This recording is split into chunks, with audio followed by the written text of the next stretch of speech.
Our main character's name is Alistair, who with a calm expression tries to understand how he became who he is. Remembering the first day after his rebirth in the New World, he was faced with bitter disappointment because the curse of the time loop hung on him.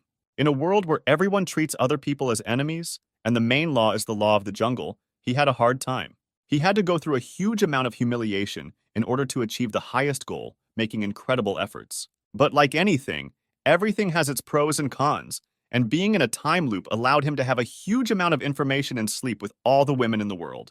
The main character was able to benefit from his curse, and being outside the power of time, he was able to improve the divine eye, becoming stronger with each passing day. This power allowed him to accomplish a huge number of things, including helping a huge number of people, and in particular, the elder of the great clan. Knowledge and experience in battles allowed us to take revenge and get rid of the stupid traitor who always intended to harm our hero. During his life, he saw a huge number of beautiful girls, some of whom needed his help. And ultimately, one day, the suffering and torment of our protagonist ended, giving him the opportunity to live a full life. Our hero sees in front of him a huge golden sphere emitting a colossal amount of energy. This sphere is called the Arctigui star system. He also notices 4 huge stone statues protecting this clot of energy from outsiders. The main character rushes forward without the slightest worry that he might die in battle with these guards. One of the stone guards delivers a powerful blow with a sledgehammer, cutting through the air and making it red hot. The main character, using his physical strength and acquired skills, easily dodges such clumsy attempts to hit him. In a few moments, he soars into the air, ending up directly above the heads of the stone guards guarding the sphere. Alistair begins to absorb energy. His body begins to exude a red aura containing unimaginable power. He makes a simple wave of 2 fingers of his hand, and with one attack cuts all the guards standing around him in half, cutting time and space in his path. The main character understands that this is not the only level of defense for the sphere of magic and prepares for the next attack. Great warriors lined up in one row begin to appear in front of him, showing with all their appearance that they have gone through a huge number of battles. At the same second, a portal opens from which various demons and spirits of past centuries begin to emerge. They say that the main character is incredibly brave and stupid since he dared to invade the land of magic and immediately began to attack. The protagonist understands that the phantom souls of the greatest warriors in history have gathered before him, but even they cannot entertain him. After a moment, he begins to move from one enemy to another, inflicting countless blows on them and leaving not the slightest chance of victory. Their battle ends very quickly, and Alistair stands in a cloud of dust, with the battlefield stretching behind him. He looks at the sphere of magic around which a huge number of chains are hovering, asking her if this is your new image. Inside the sphere is a stately man with white tousled hair, who is Emperor Sumer. Looking around at what is happening around him, the Emperor asks the main character who caused all this unrest. Alistair calls his name and asks for forgiveness for disturbing His Majesty's rest, but he urgently needed to meet with him. The Emperor turns out to be quite surprised that his subordinates were able to deal with him so easily, and decides to personally test what our protagonist is capable of. Sumer concentrates a huge amount of magical energy in his hand, and then attacks the main character with palmistry. The main character doesn't even think about running away from the Emperor's blow, saying that he has incredible strength, and he is very impressed by this. The Sumer's face shows the incorruptible shock that an ordinary mortal does not shudder before his power, and does not try to avoid the attack. Alistair dispels the Emperor's attack with a slight movement of his hand, and decides to tell him who he really is. The main character recalls the earthly world familiar to us, and how he was an ordinary student reflecting on his future life. One day he was late for an important event regarding final exams, and, sitting on his bicycle, tried to make it in time for it to start. Not noticing the red traffic light, he jumped out onto the roadway, along which a truck was driving towards him at great speed. These memories associated with the unfortunate incident were the last in his life, and watching the endless darkness before his eyes, he could not imagine that he would be reborn in another world. The main character found himself in an unfamiliar body in a world unfamiliar to him, trying to understand what happened to him. After a while, he found out that he was in the lands of the Hong continents, and more specifically, in the territory of the Wang sect. The protagonist was not tormented for long about his new life, and he decided to find out as soon as possible who he was and where he could get help from local residents. As it turned out, the main law in the New World was the law of the jungle, and if you were weaker than someone else, it was impossible to get help. Moving in an unknown direction, Alistair stumbles upon a defenseless girl lying on the ground and asking for help. He sees an incomprehensible man in a yellow robe who attacked the beauty with the desire to violate her and commit lewdness. A sense of justice at this moment forced our hero to immediately order him to take his dirty hands off the innocent girl. The mysterious stranger, without thinking twice, immediately rushed towards the main character, realizing his superiority and strength.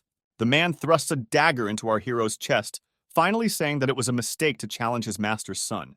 The main character turned out to be incredibly weak, and dying once again, he could not believe that immediately after being reborn in another world, he would die again.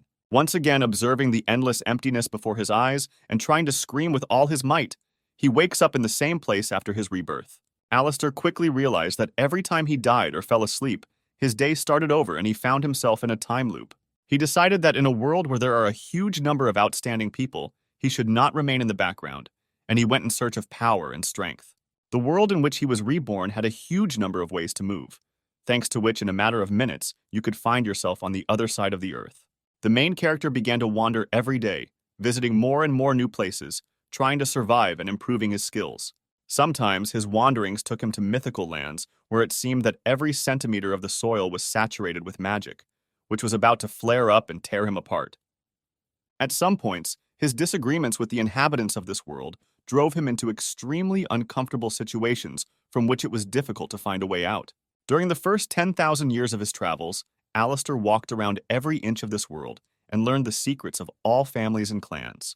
The main character was reborn in this world precisely at the moment when the era of the Emperor's reign ended, and the tribal feuds of the ruling clans became increasingly worse. Over the years spent in the time loop, the main character found out what powers the locals have, and for the most part they are chasing an increase in the amount of spiritual fusion, not paying attention to the rest. Due to his time loop curse, Alistair could not improve the amount of spiritual fusion in his body, but he could train his warrior embodiment and divine eye. The simplest thing in this matter was the improvement of the divine eye, because its power grew and became greater with each passing day, of which there were thousands. After a measly 50,000 years, the main character's strength was enough to cut mountains with the movement of 2 fingers. A little later, and having lived for 70,000 years, the protagonist managed to share a bed with every beauty of this world. But one day, at the moment of his 100,000th birthday, he found himself next to a princess who was talking about his exploits. The girl did not believe that the main character was already more than 100,000 years old, and that during this time, he was able to defeat countless enemies. She says that she doesn't believe in this made-up nonsense and is 100% sure that it was he who poisoned her. Alistair extends his hand to her, assuring her that he is not with those who poisoned her, and asks her to follow him. The girl immediately turns around, trying to go in the opposite direction and ordering him not to even try to follow her. The main character, rolling his eyes, explains that continuing to walk forward, in 10 seconds the girl will see the light of the torch and those who wanted to kidnap her, which the beauty, for obvious reasons, is not going to believe. Continuing to walk forward exactly after the allotted time, she sees 2 robbers in front of her with a burning torch in their hand. Shocked by what she saw, the girl cannot believe that everything that was said earlier to our main characters turned out to be true. She immediately begins to run away from the robbers towards our protagonist, asking him for help and protection.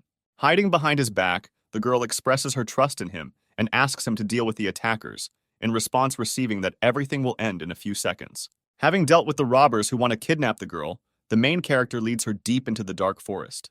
Making his way further and further, he asks to follow him, pointing towards a secret passage in the trunk of a huge tree. The girl expresses her fears about her safety and why the main character is sure that there is a secret passage there, to which he replies that he has done this countless times already. After which the princess, with confidence burning in her eyes, promises that if something happens to her, the main character's head will be cut off. Having gone deeper into the tree, Alistair turns a handle sticking out of the wall in the shape of the head of a toothy demon. This action opens that very secret passage, and 3 silhouettes appear in front of our heroes from a cloud of dust and fog. We see before us the same man who tried to harass the girl on the very first day of Alistair's stay in this world. These strangers turn out to be Balder, the son of one of the elders of the Wang sect located nearby. The girl immediately starts screaming at the stranger who appeared out of nowhere, saying that it was he who gave her the poison. Balder explains that it was not poison, but an aphrodisiac after which she will not be able to resist and will do whatever he orders. At the same time, he glances at our hero, realizing that he is incredibly weak because his level of spiritual fusion is at the lowest level. In a world where only force rules, the level of a person's skills is determined by the boundaries that he was able to overcome, starting from the lowest level and ending with the highest level. As mentioned earlier, all people are chasing an increase in spiritual fusion, when in fact the divine eye and warrior incarnation are an indicator of strength. I don't sense large reserves of spiritual fusion in our main character. He orders his subordinates to kill him and bring him a girl. Two warriors dressed like ninjas rush towards Alistair, drawing their terribly sharp katanas. Having pulled out a knife from the pocket of his robe, the main character with a slight movement reflects their blows, simultaneously inflicting many injuries on them. Looking at the main Balder, the hero agrees that he is at the lowest level of the line, but nevertheless, he had the strength to kill his subordinates like little animals.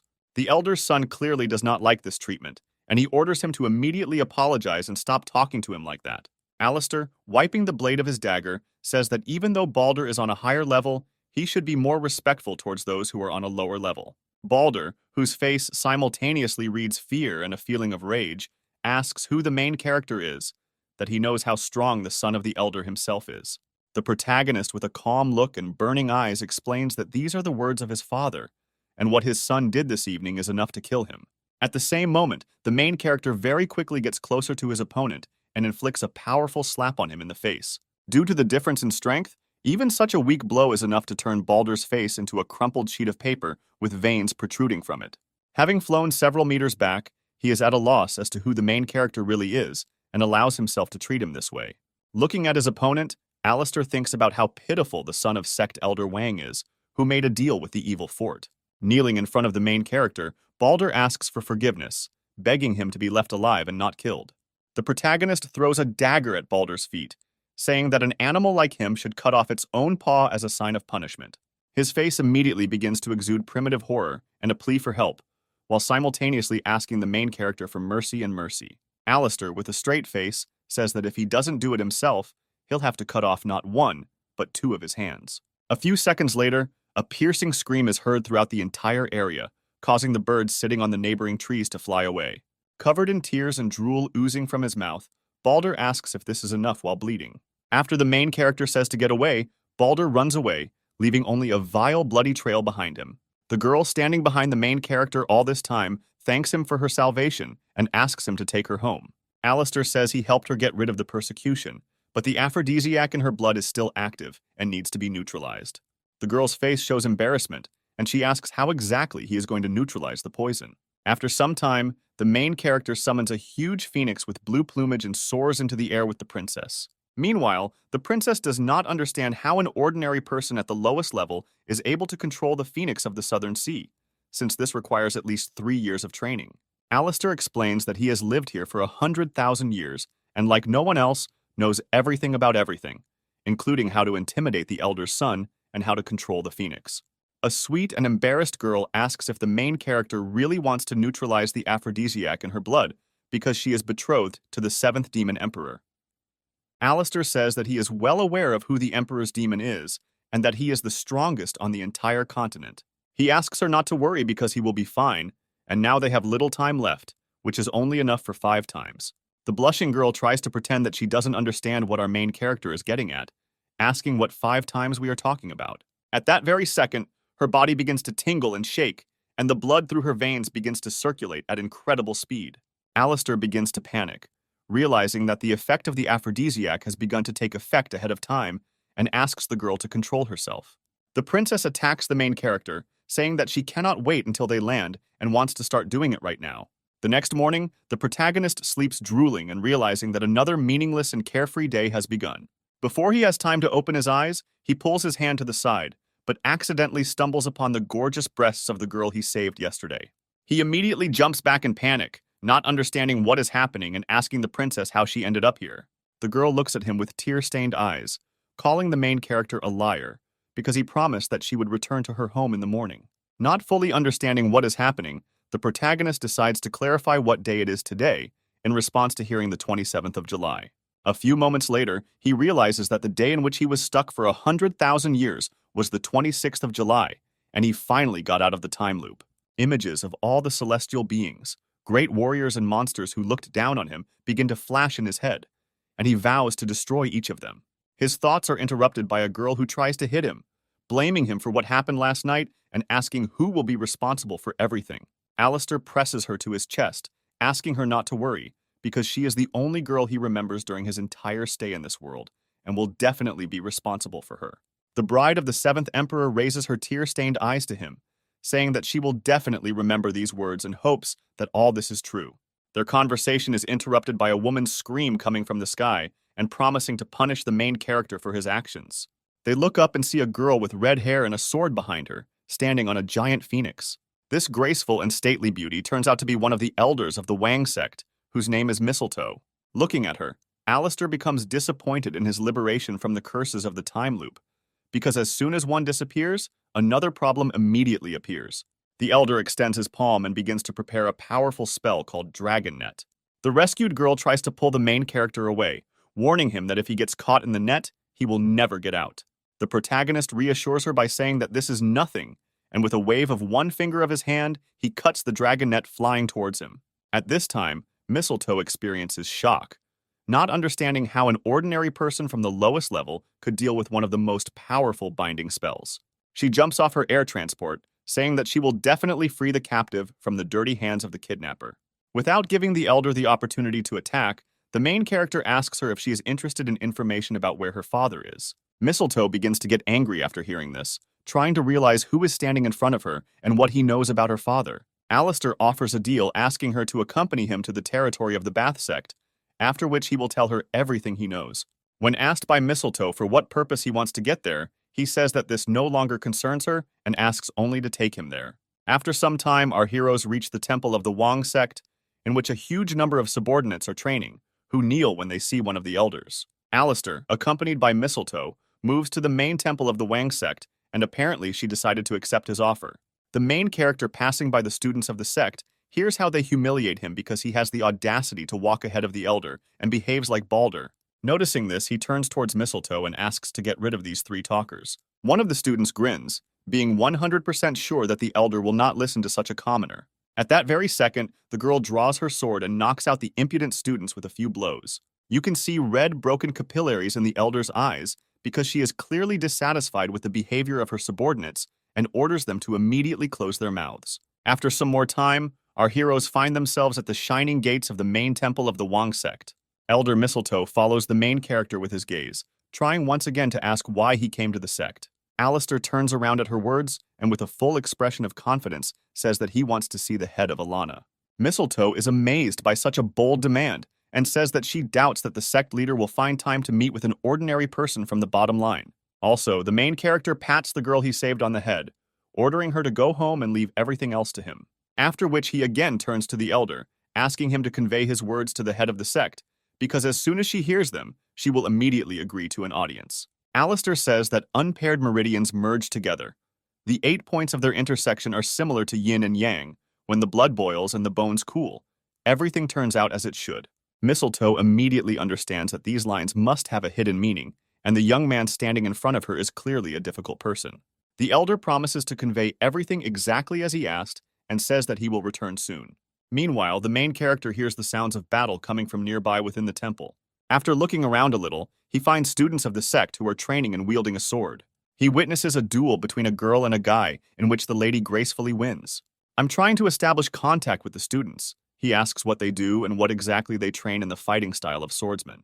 The students of the sect turned around remembering our main character and trying with horror not to make unnecessary movements so as not to anger him. While the men are shaking in horror for fear of being beaten by Elder Mistletoe, the girl who won the sword duel does not understand what is happening. Plucking up courage, she nevertheless decides to ask the stranger who appeared out of nowhere who he is. Alistair replies that his position and name are not as important as the fact that the girl is using the heavenly abundant sword technique incorrectly. Incorruptible surprise immediately appears on the student's face, and she is shocked at how he was able to notice the flaw in her technique. The protagonist advises the girl to leave her thoughts behind and surrender to her feelings, because only the form invested in the desire is transferred to the blade, and she must allow him to control her. The student is completely delighted with such incredible knowledge about the art of swordsmanship and asks to enlighten her even more. Alistair sits down on a small column, saying that he can answer all her questions for a little massage. The girl, with a frowning and slightly dissatisfied look, nevertheless decides to succumb to the protagonist's provocations and begins to massage his trapezium. The students of the sect observing all this are clearly unhappy and promise to teach our main character a lesson someday.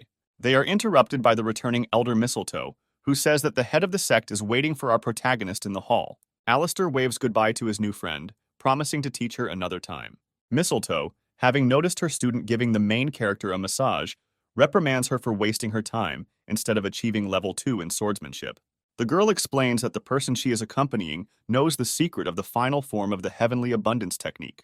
Mistletoe cannot believe what she heard, realizing that the stranger she met is still too young, and heavenly abundance is a secret technique that not every elder is able to comprehend. The student begins to swing her sword at a frantic speed, emitting a huge amount of energy, saying that this is exactly how this stranger taught her to move. Looking at the movement, Mistletoe cannot believe that this is possible because it is simply incredible. Meanwhile, the main character is standing in front of a huge staircase at the end of the office. The head of the sect, Wang, is sitting. A majestic and busty girl sitting on the throne wonders how the main character knows the secret of the technique of oblivion, which is passed down from generation to generation. Alistair spreads his hands to the sides, saying that he knows not only the principle of operation of the technique, but also its weak point. The head of the sect, Alana, clearly does not like this answer, and she says that the technique has been passed on for 3,000 years and cannot have any flaws. She immediately becomes covered in purple tattoos, and a huge number of terrifying snakes emerge from her body. Alana orders the stranger to answer for what purpose he came to her temple. Otherwise, the last moments of his life will be numbered. Alistair repels the snakes attacking him with one wave of his palm and says that he once advised her to be careful, but yesterday she got hurt while trying to perfect this spell. After his palm strike, waves of energy begin to emanate around him, and he says that if he does not provide his help, she will need 6 months to recover. In her thoughts, Alana understands that last night they really practiced at a reservoir of the highest purity, where no outsiders are allowed, but this young man somehow knows everything. Tattoos disappear from the head's face and body, and she stops attacking the main character, who continues to post information. The protagonist climbs the steps to the throne and, standing in front of Alana, says that he does not like to talk to someone looking down and understands perfectly well that the girl is now worried about 2 things. The head of the sect sees the spiritual fusion of our hero and understands that he is at the lowest level, but at the same time his energy is incredibly overwhelming. Alistair says that the first reason is the fort of evil spirits and the palace of the Chile family, who both want to lure her sect to their side, but she does not trust both. And the second reason is that Alana cannot exceed the boundary of the cycle, and the main character offers to make a deal because she can help solve both of these problems. In exchange for fulfilling all the above conditions, Alistair asks to use the reservoir of higher frequency and allow access to it. At the same time, somewhere at the other end of the Bath sect, an old gray-haired old man scolds 2 bodyguards. These bodyguards turn out to be the very subordinates of the Balder whom the main character defeated while saving the girl. They both ask for forgiveness for their actions and, on their knees, beg the master not to take their lives, which causes him to have an attack of uncontrollable rage. The old man orders them to stand up and go ahead of him to the head of the sect, promising to have mercy on them.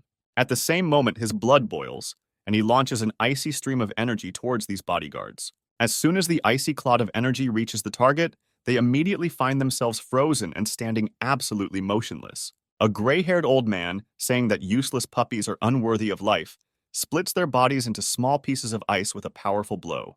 At the same second, his son Balder, who lost his arm, appears from around the corner and asks his father who the man he met was. The old man says that it doesn't matter to him who this guy is, but he will pay for the fact that he dared to cut off his son's hand. Balder begins to sob and drool again, begging his father to avenge his lost hand. Meanwhile, the head of the sect, Alana, agrees to make a deal with the main character, saying that she will be able to admit him to a reservoir of the highest purity. Alistair thanks her and promises to come to the pond in the evening to help her overcome her milestone. When the girl asks why they can't go there now, he turns around and looks towards the entrance of the throne room. The main character smiles and says that first of all, he will need to deal with the guests who have arrived. At that same second, the gates swing open and that same gray-haired old man, Balder's father, comes inside. This gray-haired old man turns out to be another elder of the Wang sect named Howard, who says that he has heard rumors about the kidnapping of a girl who has already been saved. Alana replies that everything is true and he has nothing to worry about because the girl is safe, and the old man, meanwhile, looks at the main character, realizing that he is at the bottom line. Alistair, meanwhile, stands looking at the old man, while radiating unshakable confidence in himself and his abilities. At that very second, asking the head if this guy is really the kidnapper, Howard rushes towards him with the desire to attack. The old man accumulates in his hand the icy energy of which he recently destroyed 2 bodyguards, intending to do the same to the main character. In the blink of an eye, Alistair dodges and finds himself behind the elder, saying that he did not expect such emotions from their first meeting. Howard can't believe his eyes, trying to figure out how this guy managed to get behind him. Meanwhile, the head of the sect, with an unshakable and confident look, wonders what the reason for Howard's visit to her chambers is. The old man asks for forgiveness, explaining his behavior by saying that it is his duty as the person responsible for security in the entire sect, and asks to take the main character away for interrogation. Alana explains that this is not necessary because if it weren't for Alistair, who knows what could have happened to that kidnapped girl. The head of the sect also orders that this young man be given the status of its viceroy and identical rights, and everyone in the territory of the sect is obliged to treat him with respect. Howard congratulates the main character for being able to gain such influence at such a young age in his head, without understanding where this brat came from. Finally, the head of Alan asks not to piss Howard off, at the same time informing him that Mistletoe will show him his chambers for the next couple of days. Alistair promises to be more restrained in the future and thanks the head for its concern. After some time, he finds himself in a luxurious two-story estate that will serve as his temporary home. He inspects the rooms, accompanied by that same swordsman apprentice, writing compliments on the local interior. The girl bends her knee and says, since Mr. Governor is not busy with anything, she would like to get some advice regarding ball skills. The main character explains that he won't be able to do it today because there is one unfinished business that needs to be resolved first. Meanwhile, in a secret and gloomy dungeon, Balder accuses the main character of sharing a bed with the head of the sect, and that is why he deserves such treatment. He gets angry and wants to take revenge on our protagonist, telling his father that he can't just leave it like that. Elder Howard, as if not listening to his son, is wondering how a man with the lowest level of strength was able to dodge his blow. Balder interrupts his father's thoughts by saying that yesterday, he gave the girl a love potion, and the main character probably noticed this and took advantage of her condition. After which he puts forward the theory that the head most likely granted him this status, wanting to keep everything secret. Howard thinks about everything he has heard and understands that with such evidence he is unlikely to be able to get away with it. At that very second, their conversation is interrupted by Alistair, who appears out of nowhere and thanks them for their kind words. Elder Howard, with a smile on his face, is surprised at the courage of the protagonist, because he had the audacity to invade his domain. The main character puts the old man in his place, saying that in the 30 years he spent in the Wong sect, he achieved practically nothing, and on top of everything else, encourages the actions of his son. After which Alistair takes a blue glowing ball out of his pocket and asks if the old man needs an antidote. Howard realizes that he has the antidote to the water dragon's poison in his hands and suggests that this boy could be a messenger and immediately falls to his knees. Realizing the gravity of the situation, he also orders his worthless son to kneel down quickly. Alistair says that by ordering Balder's hand to be cut off, he hoped that he would wise up, but now he sees that instead of repenting, he decided to make bad plans. The old man begins to furiously beg and ask for forgiveness, saying that he and his son were wrong and asking to give him an antidote as soon as possible because the dragon's poison is very painful and unbearable to endure. The main character gives the strange ball into the hands of the elder, who says that from this day on, he will not act without his order. The elder puts a ball of antidote in his mouth, wondering why our protagonist gave it away so easily. After Howard takes the antidote, Alistair says that this pill was made by him personally, and if he decides to betray him, he will die immediately. At that same second, the old man feels like a huge number of chains are wrapped around his heart, and apparently the guy is not joking. After which the elder bows his head again, promising to be obedient and not violate the young master's trust. Raising his head, he and his son notice that the main character has disappeared, and in his place there remains a small piece of smoke. At this time, Mrs. Alana is waiting for our hero near a reservoir of the highest purity. The main character appears, stands completely naked, covering his pelvis with a small towel, and says that the head will need to take off his clothes. Alana is outraged by this statement, asking him who he thinks he is talking to now and orders him not to be impudent. The protagonist says that the head does not interest him at all and can keep his dignity to himself because his goal is to help her surpass her current level of power. Alana agrees to fulfill the demands of the protagonist, saying that she will trust him and exposing her chic and beautiful body. Alistair stands behind the girl, asking her not to move and promising that everything will be painless. After a short pause, the main character begins to concentrate a huge amount of energy in his hand. Soon after, he redirects the flow of power into Alana's body, causing her to absorb all of this power. The girl begins to blush and moan loudly, realizing what a great power is penetrating her body and trying to control it. Having completed the ritual, Alistair says that the Oblivion technique only multiplies yin energy, but does not generate it. And if the head can improve it to the 9th circle, then reversion will begin. Alana wonders how long it will take her to harness yin energy. Alistair says that with his current level, it will take 6 months, but he will become much stronger. So this period will be shortened because he knows that the Battle of the Mainland will take place soon. The Mainland Battle is a battle between the major sects of the entire continent for the right to enter Daohei. Daohei exists from the beginning of time and permeates the entire continent. Only the victorious sect has the right to enter and improve its forces in it. Alana says that hundreds of sects have settled on the mainland, 3 of which are recognized as the strongest, but the Bath sect is the weakest of the 3, and in truth, she wants to refuse to participate in the battle. The main character says that there is no time to give up, and he will do his best to help the head, and she will succeed.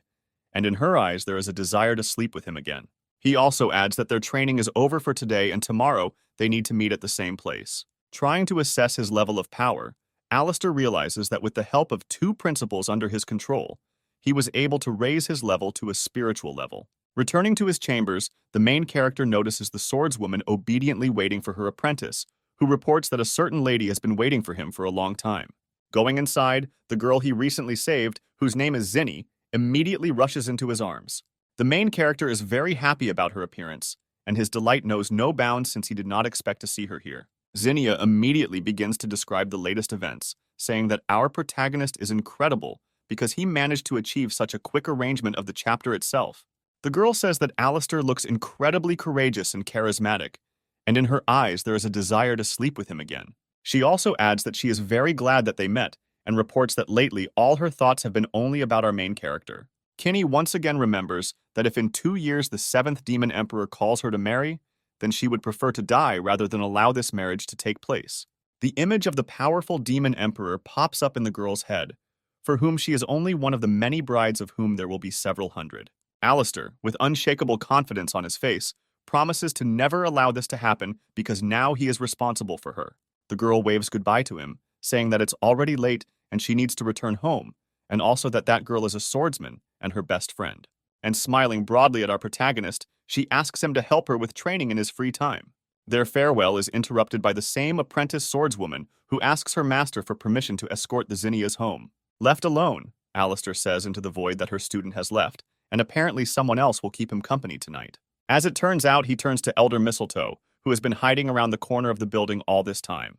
The girl realizes that her location has been revealed and decides to show up in full growth. I remind the main character to watch his words. Seeing the elder from afar, Alistair mutters to himself that it is simply impossible to forget this. As it turns out, all this time his eyes were glued to the elder's large and incredibly lush chest. Realizing what was happening, the girl immediately covered her body with her hands, asking where exactly our protagonist was staring. Going inside his chambers, Alistair emphasizes that Mistletoe herself invited the head to settle him in her estate for the sake of information about his father. The elder says that this was done necessary in order to find out and try to convince him to give all the information he knew. Alistair sits on the bed asking for company, promising that at the right time he will tell everything. The girl begins to blush and feel slightly embarrassed, asking what exactly the main character is thinking about. Plucking up courage and still managing to sit next to him on the bed, the girl asks what she should do now. The viceroy leans back completely, lying on the bed saying that he is not going to do anything with her, after which he falls asleep in a matter of seconds, leaving the elder completely alone to digest what happened. Mistletoe still tries for some time to understand for what exact purpose he called her to him, after which he also falls asleep. The next morning, the girl sleeps peacefully, drooling into the pillow tightly clutched with both hands. Opening her eyes, she sees Alistair standing in front of the window, already making further plans for the whole day. I turn to Mistletoe. The main character asks her opinion about the upcoming battle of the continent in which they will have to participate. The girl says that with the current level of the Wang sect, if he participates, then he can't count on winning. The main character praises the girl for cutting off his assessment of the situation, but is sure that they will be able to defeat the other participants, and for this, he needs helpers. Alistair reports that she will be the first on his list. For a month, he will train her in the skills of a swordsman, and they will also adjust the heavenly abundance. He also reports that he is just going to see the second person on the list, at the same time wondering if Mistletoe knows Casper. The girl reports that he is the 7th elder, and at the same time, a very reserved person who always acts alone and lives on a mountain where he constantly trains. Alistair says that he should go to the 7th elder asking Mistletoe to stay in the sect and save one person, and this will happen at exactly noon. The girl, slightly dissatisfied with being commanded like a small child, nevertheless agrees with the instructions. After some time, the main character, accompanied by a swordsman apprentice, moves towards the mountain where the elder is training. He explains to the girl that the elder hates it when his training is interrupted and disturbed. Turning towards the student, he asks what would happen if he forced her to fight the elder. Shocked by this offer, the swordswoman tries to refuse, saying that he is a very skilled warrior and she is no match for him. Alistair asks her not to worry, because all she will need to do is fight off the first 7 blows, and then immediately use the 10th form of heavenly abundance. The girl understands that she has no right to contradict her master and promises to do everything exactly as he said. At that very second, their conversation is interrupted by a loud scream, and the main character manages to feel that something is moving towards them at high speed. At the last moment, thanks to his physical skills and incredible reactions, he manages to push the student away, after which a huge explosion was heard behind them, from which they barely managed to dodge. The swordswoman did not even have time to understand what had happened, but if the protagonist had not managed to save her, she would have already been dead. Looking back at the place where the explosion occurred, they see a large cloud of dust and a man standing in front of them with a huge sword. The swordsman who attacked them turns out to be the 7th elder of the Wang sect, Casper, who says that this is a forbidden area and they should not have come here. Alistair interrupts her by saying that according to rumors, he is the best swordsman on the entire continent and he came to see for himself. Such words cause a sharp attack of aggression in Casper, and he asks the main character to show his skills to the fullest. The protagonist slightly cools his ardor by saying that he will have to fight not with him, but with his subordinate. The girl draws her sword, saying that her name is Darsha and she is a disciple of the 12th elder of the Wang sect, challenging Casper to a duel. The elder clearly does not like the situation, and he cannot believe that he is being forced to fight with some girl. He immediately takes off, rushing into the attack, saying that they asked for it and there will be no mercy. His first and swift blow from the side seems incredibly powerful and crushing. Darsha manages to repel the attack, barely able to withstand all the pressure and power at the last moment, managing to get down on one knee, after which she immediately does a huge backflip trying to break the distance with the elder. Casper immediately rushes towards her, saying that since she can dodge, their duel will turn out to be very funny. He begins to shower her with a hail of blows, and the girl, with the last of her strength, manages to deflect each of them. After repelling the 6th and final attack, the girl remembers that, according to the main character, now it is her turn to attack. The elder, full of confidence, declares that the girl is clearly not a timid one, and he wants to see if she will be able to hit him at least once. After these words, Darsha immediately begins to prepare the technique of heavenly abundance, raising it to the 10th form. A huge number of ghostly blades of charged energies begin to appear around her, which begin to attack the elder. Not expecting such pressure, Casper slightly lowers his guard, and one of the swords manages to scratch his cheek. Realizing what was happening, he asks the main character how exactly he was able to calculate his weakness, because the girl clearly weighted the required number of blows and was able to wound him. Alistair says that soul to soul as a single organism is the owner of the sword, and its name is the same as dragon scales. The elder cannot believe his ears, asking how exactly he knows the secret of his sword. The protagonist states that he likes weapons, so he understands them well, and one glance is enough for him to understand everything. Casper declares that all this is nonsense, and he cannot believe that some guy with one glance was able to identify all the weaknesses and shortcomings in his technique. In order to confirm his words, the main character picks up an ordinary twig and says that he can defeat him in one blow. Amazed by such impudence, rage begins to boil in the elder's eyes, and he asks his opponent to show his strength. At the same second, Casper thrusts his sword into the ground, from which waves of energy begin to emerge, after which a huge clot of energy appears from the ground, shaped like an electric dragon. Our protagonist grins, saying that this is exactly what he expected, and so far there is nothing unique about it. Alistair makes a powerful swing of the twig in his hand and asks to see the 10th form of this technique. Out of nowhere, a golden energy dragon appears, several times larger in size than the first.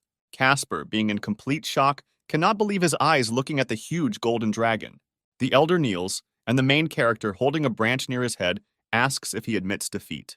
Casper agrees that he is weak and tries to find out how exactly he learned the 10th form of this technique. The main character replies that he only improved the 7th form that the elder used and hopes that he understood exactly how, because if not, he will be very disappointed. The elder, crossing his arms, thanks Alistair for the instruction and asks him to introduce himself to who his opponent is. Before he can answer, he is interrupted by Darsha, who reports that standing in front of him is the very young man whom the head appointed as governor. Casper emphasizes that the main character is incredibly skillful at such a young age, and his knowledge of ball handling techniques is simply amazing. The protagonist reports that he is happy to share several secrets, while at the same time finding out whether the elder wants to prove himself in the Battle of the Mainland. Casper states that he considers himself the strongest among the people of the three main sections, and in a one-on-one fight he has no equal. But since the battle is not a single fight, most likely they will lose. Alistair reports that before the battle begins, he plans to make the Wang sect stronger and also wants to find a worthy opponent for the elder. Casper is very happy with this offer and agrees to participate in the battle under the leadership of our main character.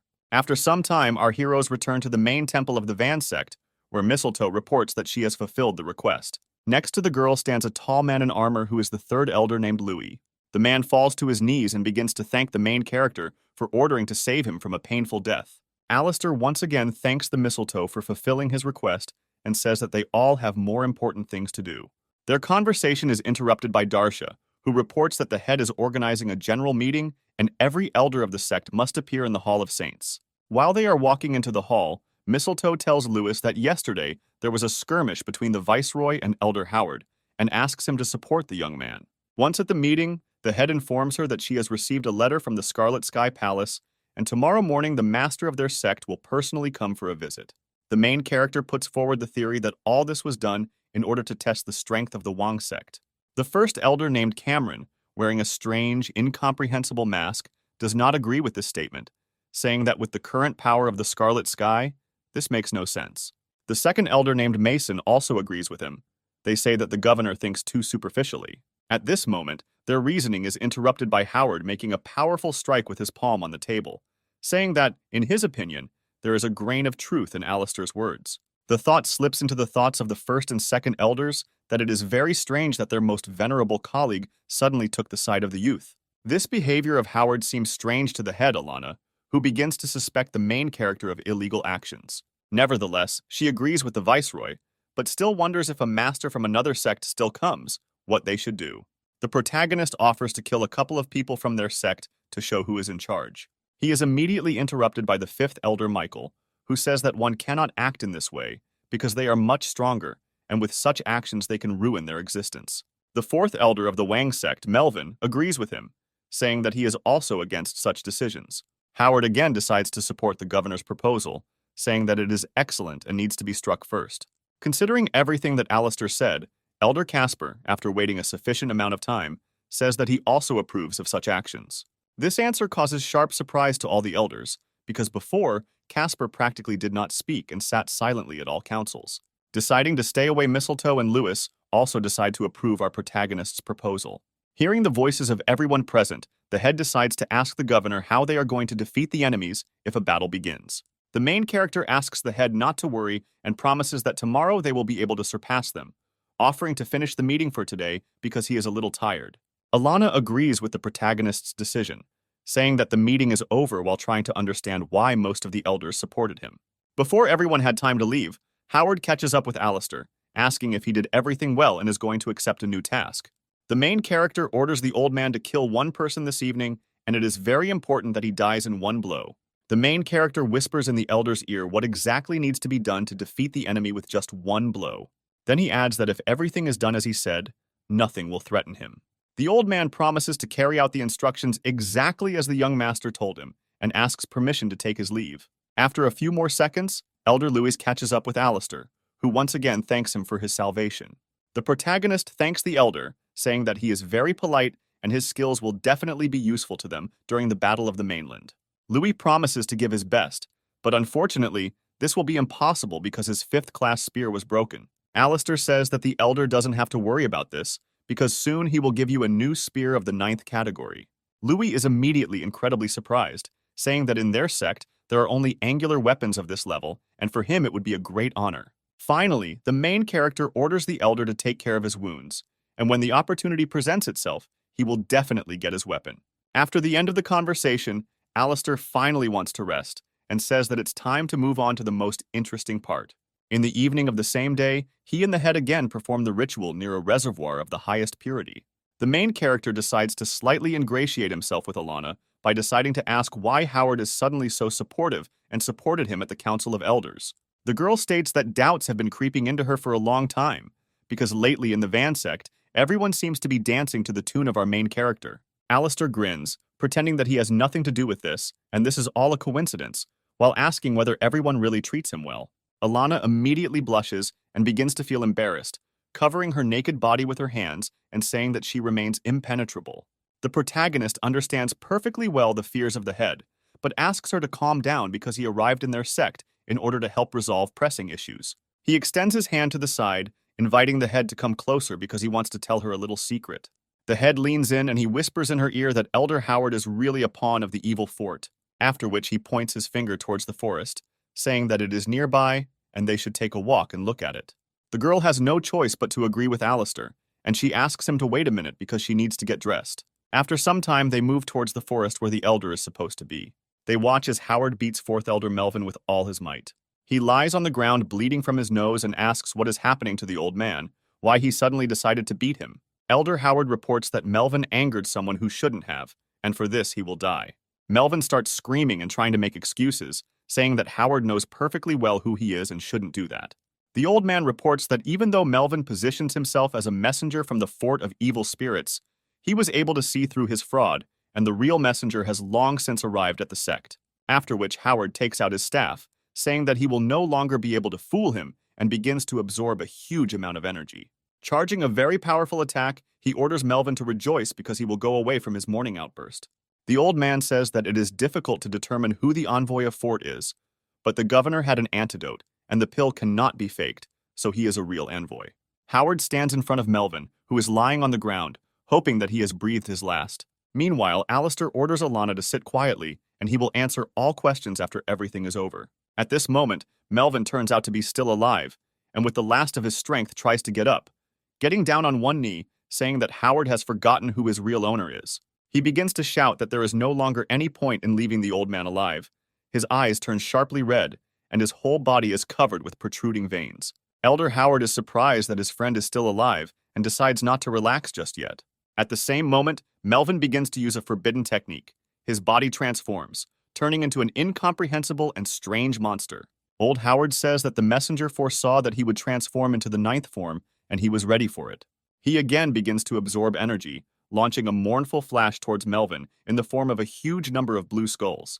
The enraged monster begins to scream, and his eyes exude an incredible thirst for death and rage. Using his fists, he begins to fight off the projectiles flying at him with his bare hands.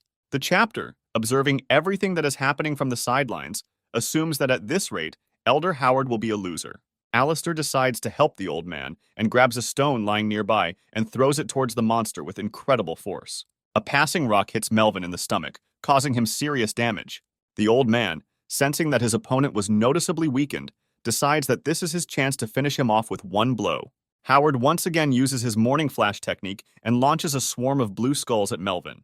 After receiving injuries, the monster can no longer resist and falls to the ground, and the old man is glad that everything went exactly as the messenger predicted.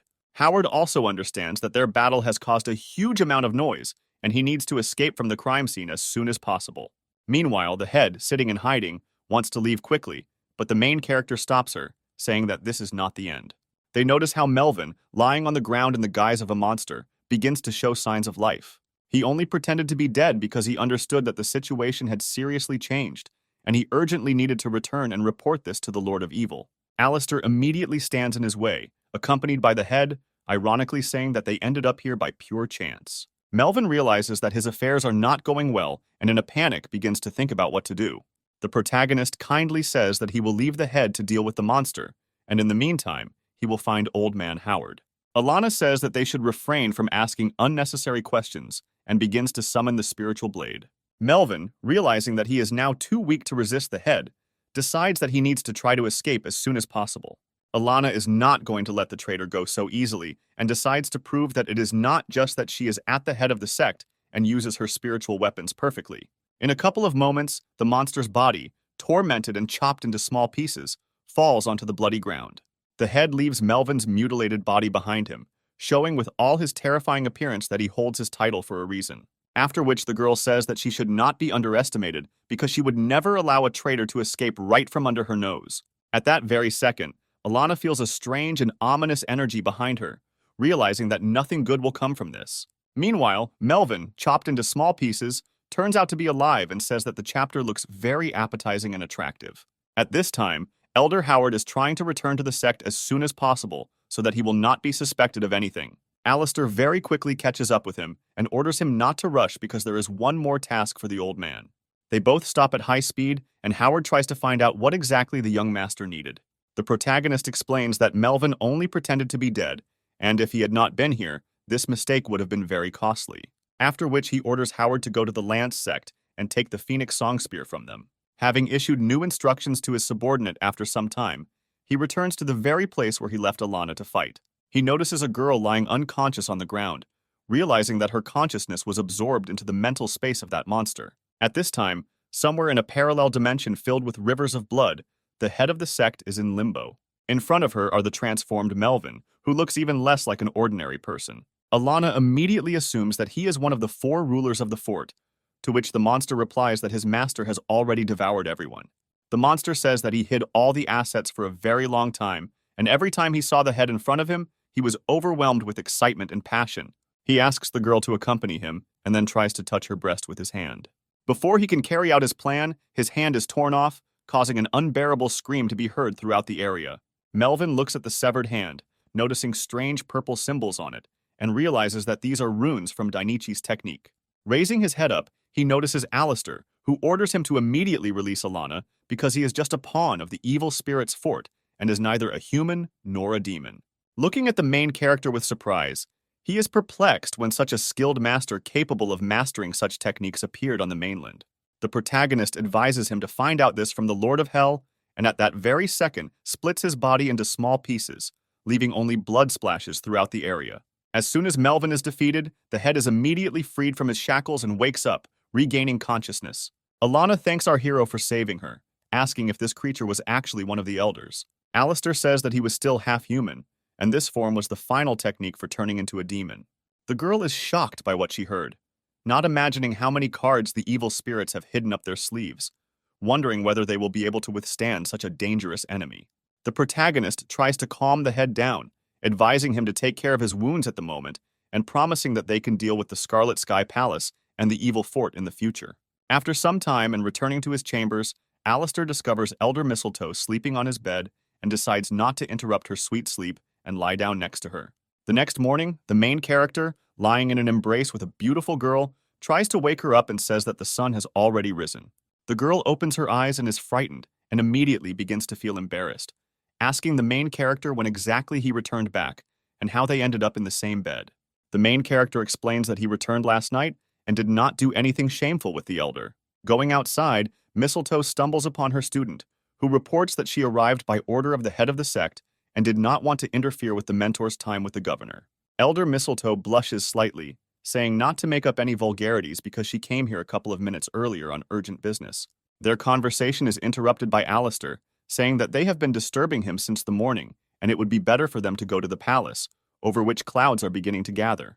At this time, the head of the sect, accompanied by his elders, watches as dark clouds oozing with violet energy appear above their palace. A strange man in a mask greets the head, saying that they have not seen each other for many years, and he did not expect that they would all gather to meet him with such honors. Meanwhile, Alana is not very happy about his appearance, but nevertheless allows him to settle inside her palace.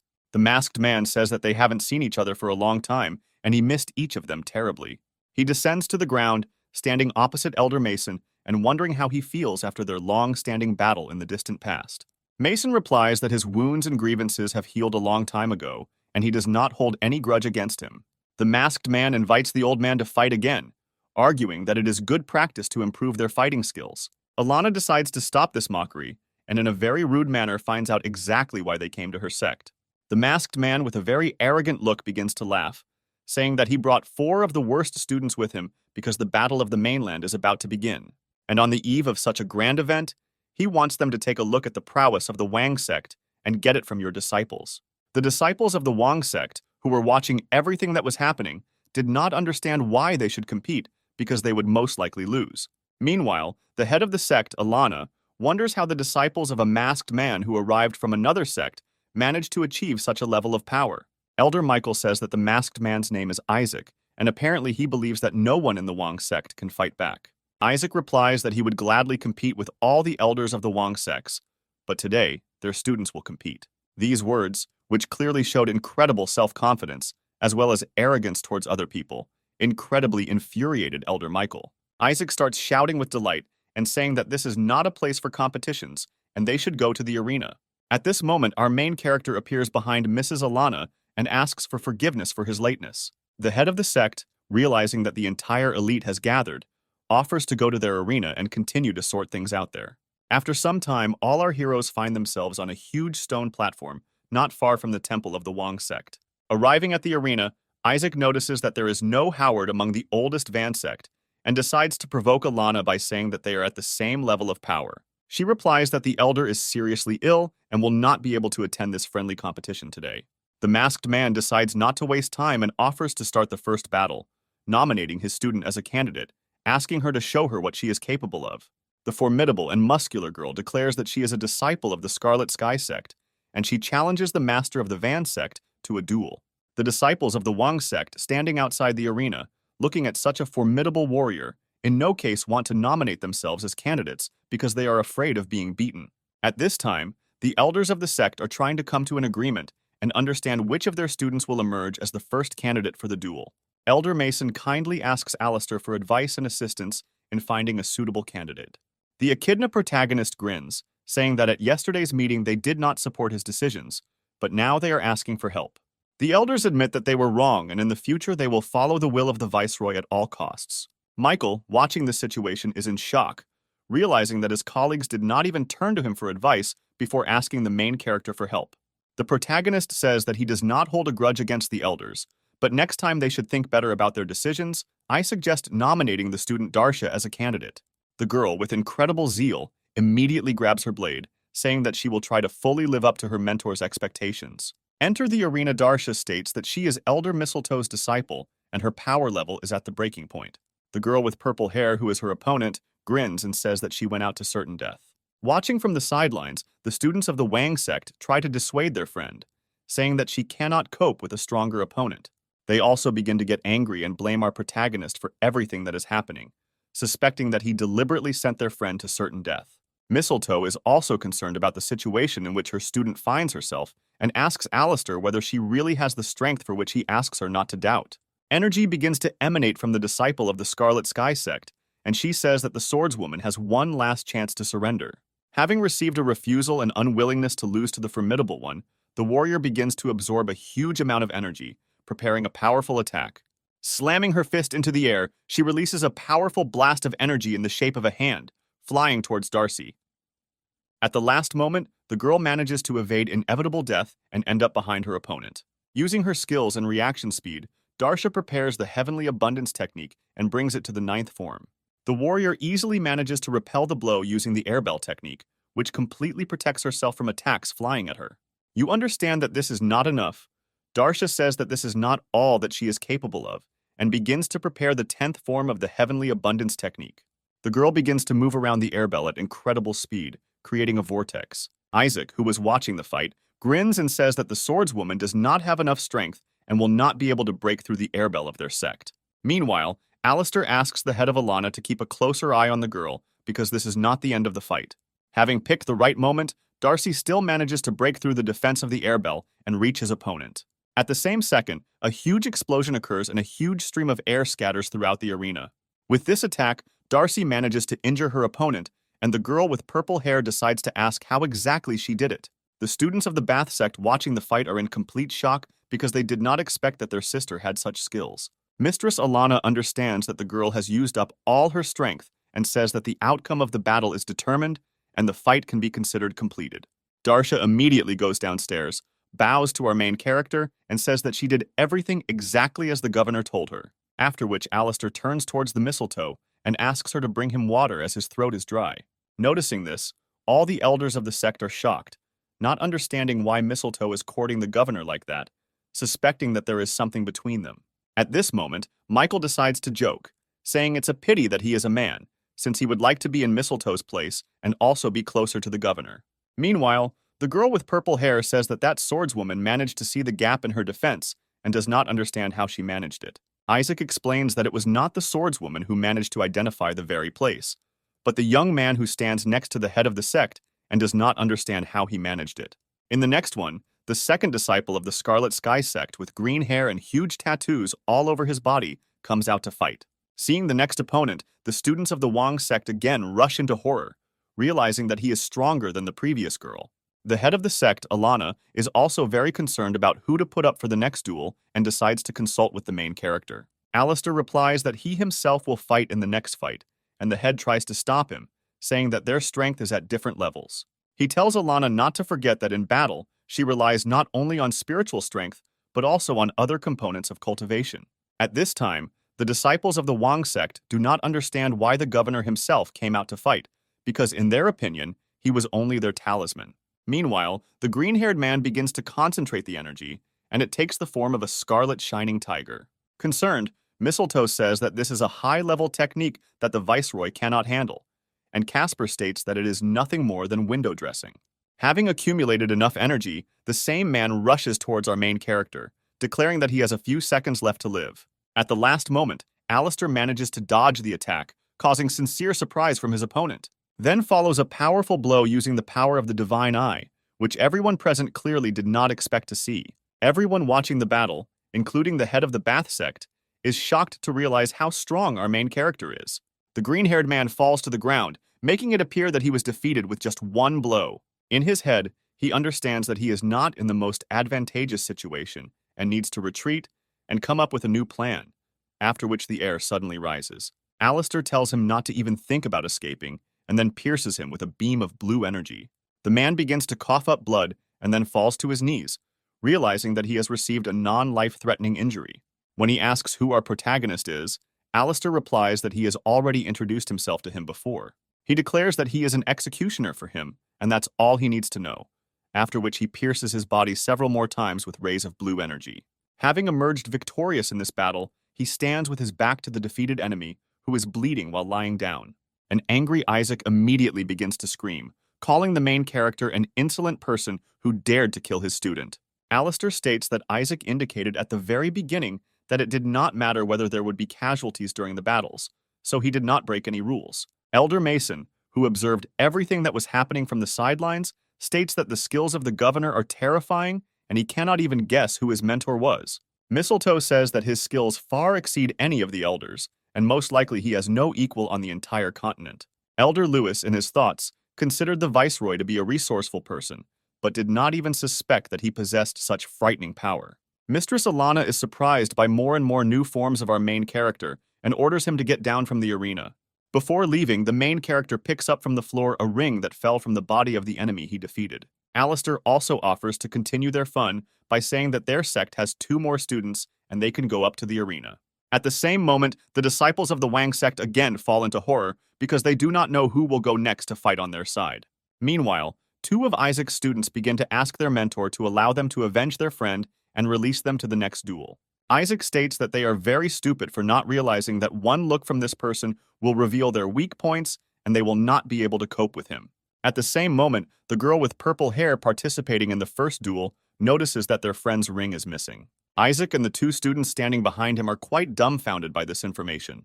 The main character, meanwhile, stands with an arrogant face and juggles the same ring, asking whether they will fight further. Isaac immediately turns to the head of the sect, Alana, declaring that he did not expect to see thieves among her subordinates and demands to immediately return the ring. The lady declares that she is not going to return anything because first he must provide evidence that this is in fact their ring. The main character says that if this ring really belonged to their student, let him tell what is in it. The girl with purple hair states that there are about 200,000 baht there, which in turn are the currency of this world, and can also be used to restore spiritual power. Alistair tells them to take a closer look at what exactly is there, and opens a ring from which those same baht in the form of golden balls begin to fall. He says that there are at least 500,000 baht here, and therefore this ring did not belong to him. And in his head, Alistair remembers that 90,000 years ago he found out that this guy hid money. Isaac orders the young man to immediately return the ring, otherwise he will be in trouble. Their conversation is unexpectedly interrupted by Elder Howard, who descends from the winged phoenix, saying that he has fulfilled the governor's instructions. He hands him a 9th grade spear called the Song of the Phoenix, also noting that the seal placed on it has noticeably weakened it. Alistair picks up a spear wrapped in scraps of cloth and says that he has something that will help remove the seal. He removes the cloth from the spear and sees red runes sparkling on the majestic and powerful golden spear, weakening its power. At the same moment, Isaac does not understand how the Phoenix Song fell into the hands of Howard, because the Key sect wanted to give it to them as a sign of their submission. At the same second, a red medallion appears in Alistair's other hand, emitting suspicious, ominous energy. Isaac is even more surprised, realizing that this is the medallion of their sect, and cannot find answers to how this young man knew that it was in his student's vault. The main character says that Scarlet Sky specifically placed a curse on the spear in order to get it at its disposal, and then use all its power by removing the seal. Alistair breaks the seal and begins to release all the energy of the Phoenix Song Spear. After removing the seal, he makes a sharp swing and releases a huge beam of energy that pierces the sky and rushes into the distance. He gives the spear to Elder Luis, declaring that he has fulfilled his promise to give him a new weapon. Mistress Alana states that the spear must recognize its owner and is confident that Luis will succeed. The elder begins to pour part of his spiritual power into the spear, merging with it into one whole and saying that from now on, he is its owner. Meanwhile, Isaac continues to be angry, realizing that he should have first gone to the Key sect and picked up the spear, and only then come here. Observing this situation, other elders say that they need to show their best side in front of the governor, and maybe he will grant them the same high-class weapons. Elder Lewis's eyes begin to glow with a bright red flame, and he says that although his weapon is very strong, he will try to handle it. At this time, Casper asks permission from the head and governor to detain the guests who have arrived to them. The main character says that this is not necessary, and also asks Isaac not to make any more plans regarding the Bath sect. Otherwise, the ending will be a foregone conclusion. The masked man agrees with this statement and then says that he just needs to find out the name of the main character. Alistair declares that Isaac is not worthy of knowing him now and asks him to get lost along with his students. After their departure, the disciples of the Wang sect begin to rejoice and bless the viceroy. Realizing that the ordeal is over, they will not have to fight. When asked by Mrs. Alana how the main character knew about the affairs of the Key sect, he replies that Elder Howard obtained all the information and we need to thank him. The city does not understand why he suddenly received such an attitude towards his person and wonders what kind of relationship the main character and Alana have. The head of the sect expresses his gratitude and also promises that Howard will receive a reward for his efforts. The elder immediately bows and thanks for such generous praise, realizing that he is forced to carry out all the orders of the main character, because it is he who gives him the antidote. Alistair says that he is very glad that everything is over and asks the three elders to follow him because he has one more thing to do. After some time, the main character gives the elders a piece of paper on which the ingredients that need to be obtained are written. They carefully study everything that is written on it and proudly declare that the governor can rely on them. At this time, Alana realizes that the main character has a new plan and asks why the objects that she must bring are intended for murder. Alistair asks the lady to be patient and also asks to order his sister to come to the reservoir of the highest frequency. The girl says that she is still just a baby and hopes that the protagonist will not do anything bad to her. The main character is surprised that Alana calls her sister baby and looking at her magnificent breasts and declares that in some places she is far from small. Then she grins and says that compared to you, she's really not that old. The girl immediately blushes and begins to feel embarrassed. They say that Alistair is such an impudent person and he infuriated her incredibly. Sometime later, when night falls, the main character, in the company of Darcy, goes to a reservoir of the highest purity. The girl is embarrassed looking at the half-naked governor and promises to protect him while he performs the ritual. Having entered the pond, the main character greets the girl in it and asks what brought her here. The princess who was in the pond, whom he saved at the very beginning of his story, says that the elder sister said that the governor would come to the reservoir. The girl rushes into his arms and the main character asks that her best friend is nearby.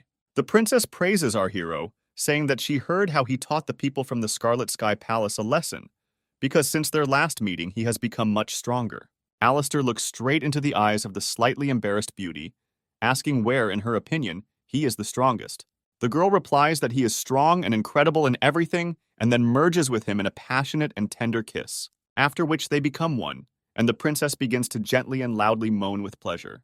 Darsha, who is nearby, perfectly hears the sweet moans, causing a slight blush to appear on her face. After some time, the princess throws a towel over herself, saying that it is time for her to leave. After saying goodbye to the girl, Alistair takes out the ring of one of Isaac's students and says that it is time for the next stage. He opens the vault and begins pouring a huge amount of bot directly into the pond.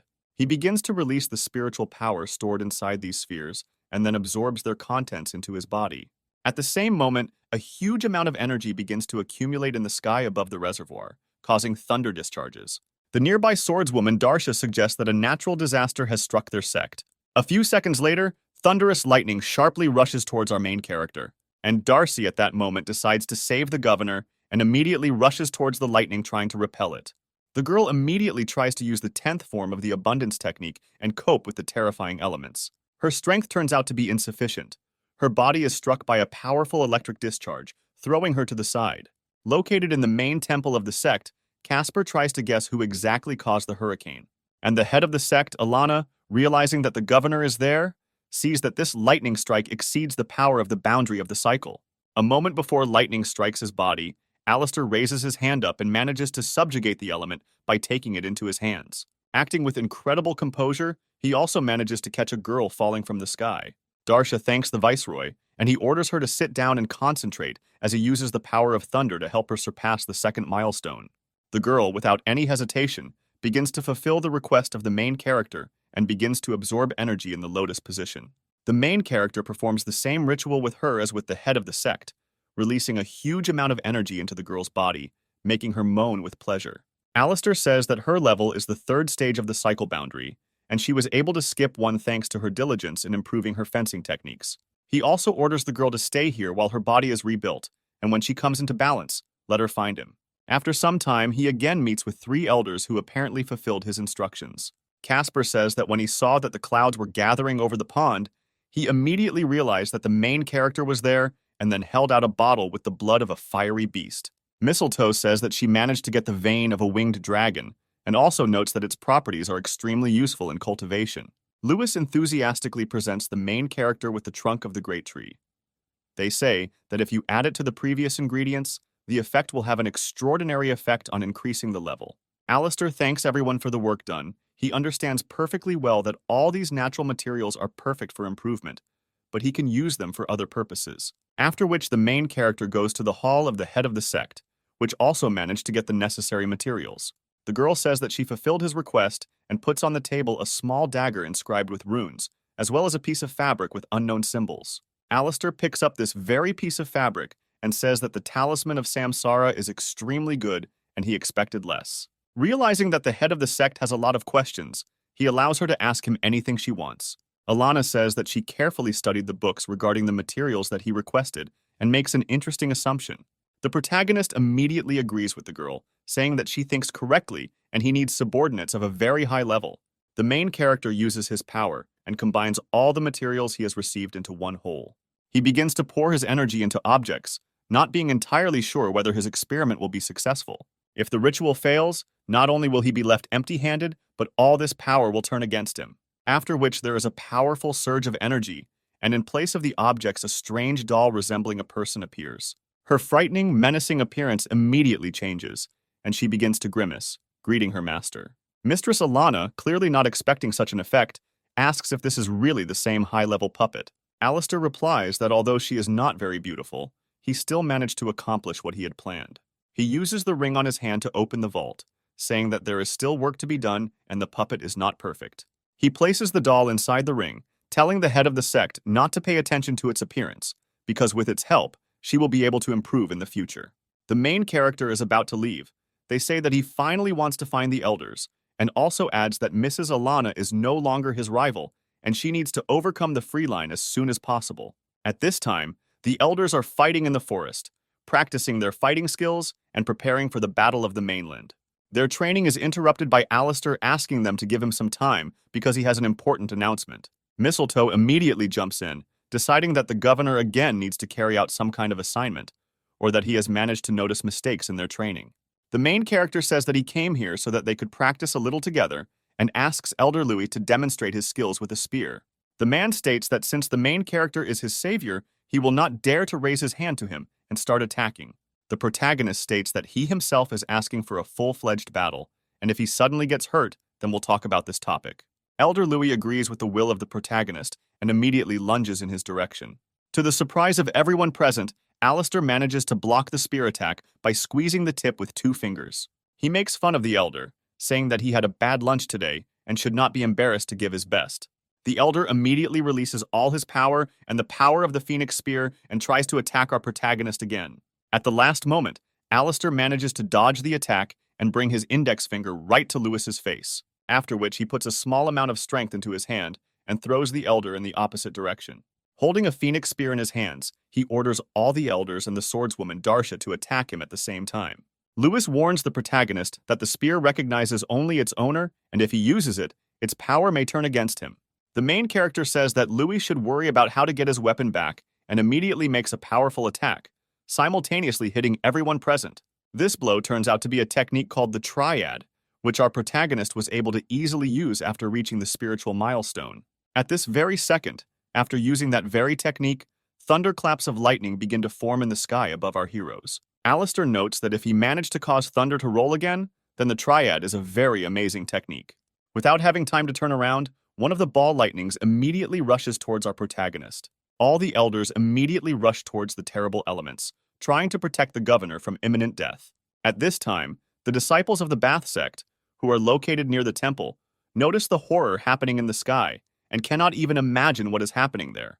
The main character grins, realizing that even heaven is against him developing at such a fast pace. He begins to laugh loudly, looking into the heavens.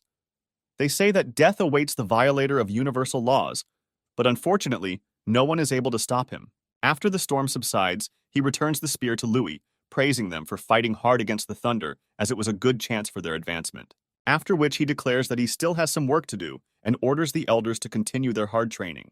In the evening of the same day, he again finds himself at a reservoir of the highest purity together with Alana, who asks whether the storm that recently occurred was his fault. Alistair states that the head of the sect has nothing to worry about because he will not allow anyone to suffer because of him.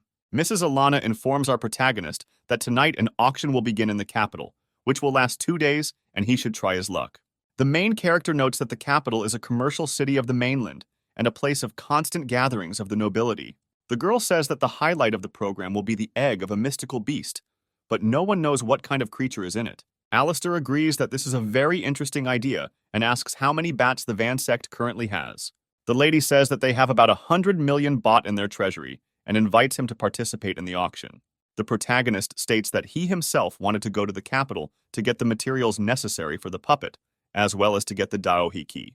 He also explains to Alana that if they win the Battle of the Mainland, they will only be able to get to the upper tier of Daohe, but there is another one, and there is a person on it who needs to be freed. The girl can't believe her ears and tries to find out how exactly he found out that there was a person there and who he was. Alistair replies that the secret of this world is far beyond their imagination, and it is time for him to prepare to leave.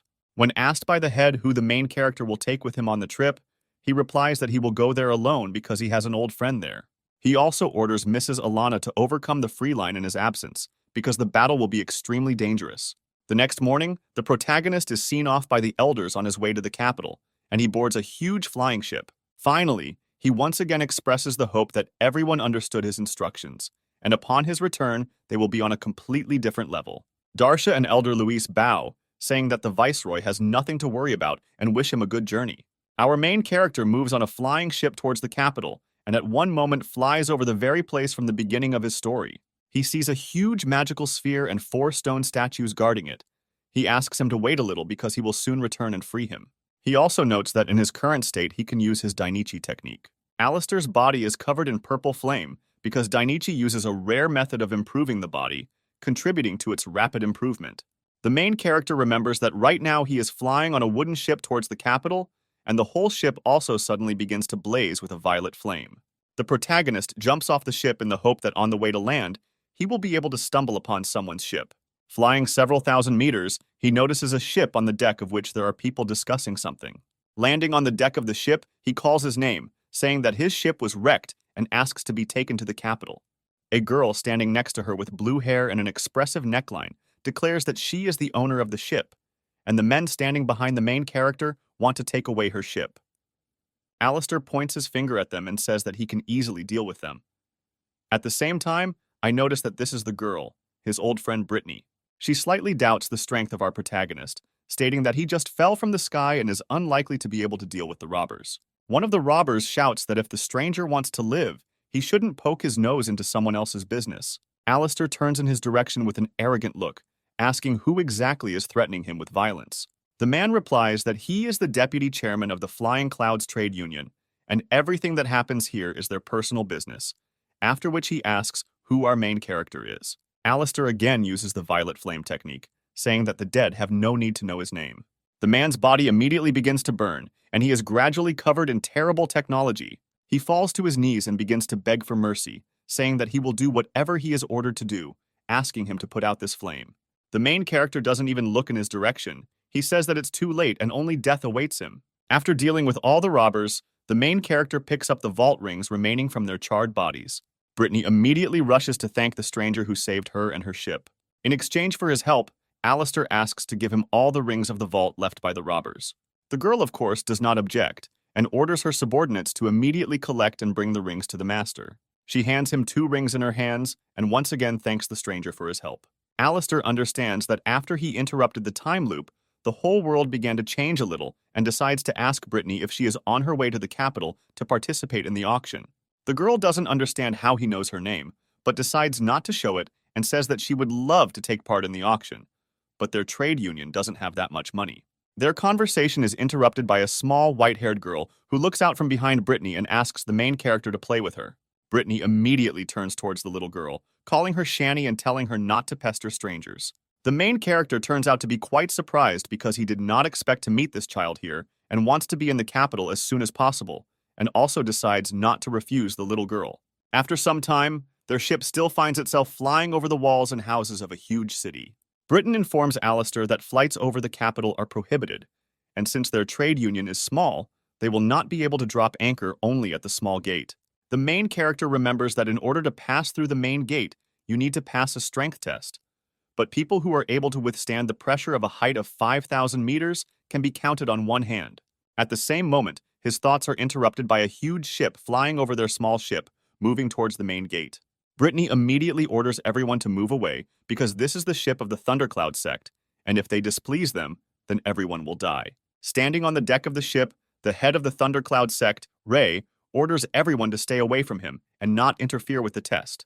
Alistair declares that he is reluctant to listen to this boy's nagging, and the girl at that moment asks for forgiveness and says that they need to fly away. Meanwhile, the Stormcloud ship lands and Ray asks everyone to watch its power because it is going to set a new record. At this moment, the old man with a cane in his hand says that the head of the Thundercloud is so young but has already reached the turn of the whirlpool, and perhaps he can actually demonstrate something miraculous during the test. Alistair notices that the elder is mistaken, because this test is not related to the strength of Ki, the head of the capital, whose name is Burton, was never close in level to this boy. But during the test, he was able to withstand a pressure of 9,000 meters. Brittany immediately asks the main character a question about measuring a person's strength and asks how much the strength of Kui reflects the quality of cultivation. The main character explains that the amount of energy accumulated in the body is only part of a person's total strength, but cultivation is a complex manifestation of the abilities of the one who uses the power of Ki. When using abilities, energy is consumed, but if you rely only on its reserves, forgetting about improvement, then all that this person will have is this energy, which he will not be able to realize in any way. He also says that the test here actually tests the ability to control power, which is why for many years, no one has been able to break the record of the head of the capital. The elder is still sure that the head of the sect is a real genius, and saying that towards him is too rude. Meanwhile, Ray stands in front of the main gate and sees a huge stone slab in front of her. He jumps onto this platform, ordering everyone to watch his strength because today he will break the record. The guards standing at the gates of the capital mark the beginning of the test and ask everyone to be extremely careful. Ray begins to put his power into the slab he is on, and 2 golden beams of energy shoot into the sky. Followers of the Thundercloud sect, located on the ship, watch their master and count the number of meters to which the rays rise. Meanwhile, the elders order Brittany to go and greet the young master because who knows, maybe he will help them in the future. The girl clearly turns out to be slightly saddened because she does not want to come into contact with such a person and expresses her disagreement. The old man declares that after the death of his student, she behaves inappropriately because every year their fleet becomes smaller and only she remains of the entire crew. An old woman standing nearby orders not to put pressure on the young girl, saying that if she doesn't want to, they will go to negotiations themselves. At this moment, Ray, who continues to undergo the test, already understands that his strength is at its limit, and he has only reached 4,000 meters, and this is a real shame. At this moment, he is interrupted by two elders who express their respect and are also surprised at the young master's abilities. Ray laughs, realizing that all his thoughts were focused on how to avoid shame, and a way out of the situation was found on its own. He immediately grabs the two elders by the throat, amazed at how they had the audacity to break his concentration, and they deserve to die. Brittany immediately tries to stop him, but the students of their trade union manage to stop her, saying that he will destroy the entire ship if he gets angry. The head of the Thundercloud sect mocks the bodies of the old people, saying that he would have broken the record if they had not stopped him. At the same moment, he raises his head into the sky and notices another ship flying over the capital and arriving in the city. On the deck of the ship stands the daughter of the head of the capital, whose name is Vanessa, and behind her is her subordinate. This gentleman turns out to be one of the students of the Ice Sky Temple and asks the lady not to waste time on this rich man. Vanessa says that she is interested in the flying cloud ship, which is located near the main gate. She asks to pay attention to our main character, who did not bat an eye and exuded amazing composure while watching the death of his people. The man assumes that he is frozen with fear and decides to force this ostentatious insolent to show his true face. He decides to provoke the head of the sect with a thundercloud, saying that his concentration was disrupted by people from a third-rate union. Aggression immediately appears on Ray's face because he is well aware that he could not break the record in any case. He points his finger to the sky and orders the ship of flying clouds to descend immediately. Brittany immediately begins to apologize and ask Mr. Ray for mercy because her people had no intention of stopping him. The head of the Thundercloud sect exudes bestial rage, saying that they themselves must understand that after this incident, they do not have long to live. His speech is immediately interrupted by that same little white-haired girl, who shouts that he is a fool and they are not to blame for his failure. At the same moment, their ship begins to fire at a huge number of energy flares. Ray points out that the trade union little one is too daring, and he declares that he is giving them a challenge that they dare not refuse. He is rapidly moving towards their ship with the desire to smash it into small pieces and destroy every member of the crew. All people begin to suddenly panic and lose control of the ship, realizing that certain death awaits them. Vanessa immediately decides that they need to get help, but the man behind her dissuades her, saying that there is no need to worry about this bunch of insects. Watching everything that happens, Alistair realizes that this whole situation is just wasting his time. He immediately disappears in the blink of an eye right before the eyes of Ray moving towards their ship.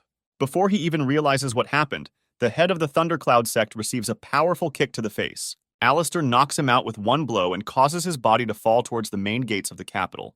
Everyone present, including the daughter of the head of the capital, Vanessa, who is watching all this, is shocked.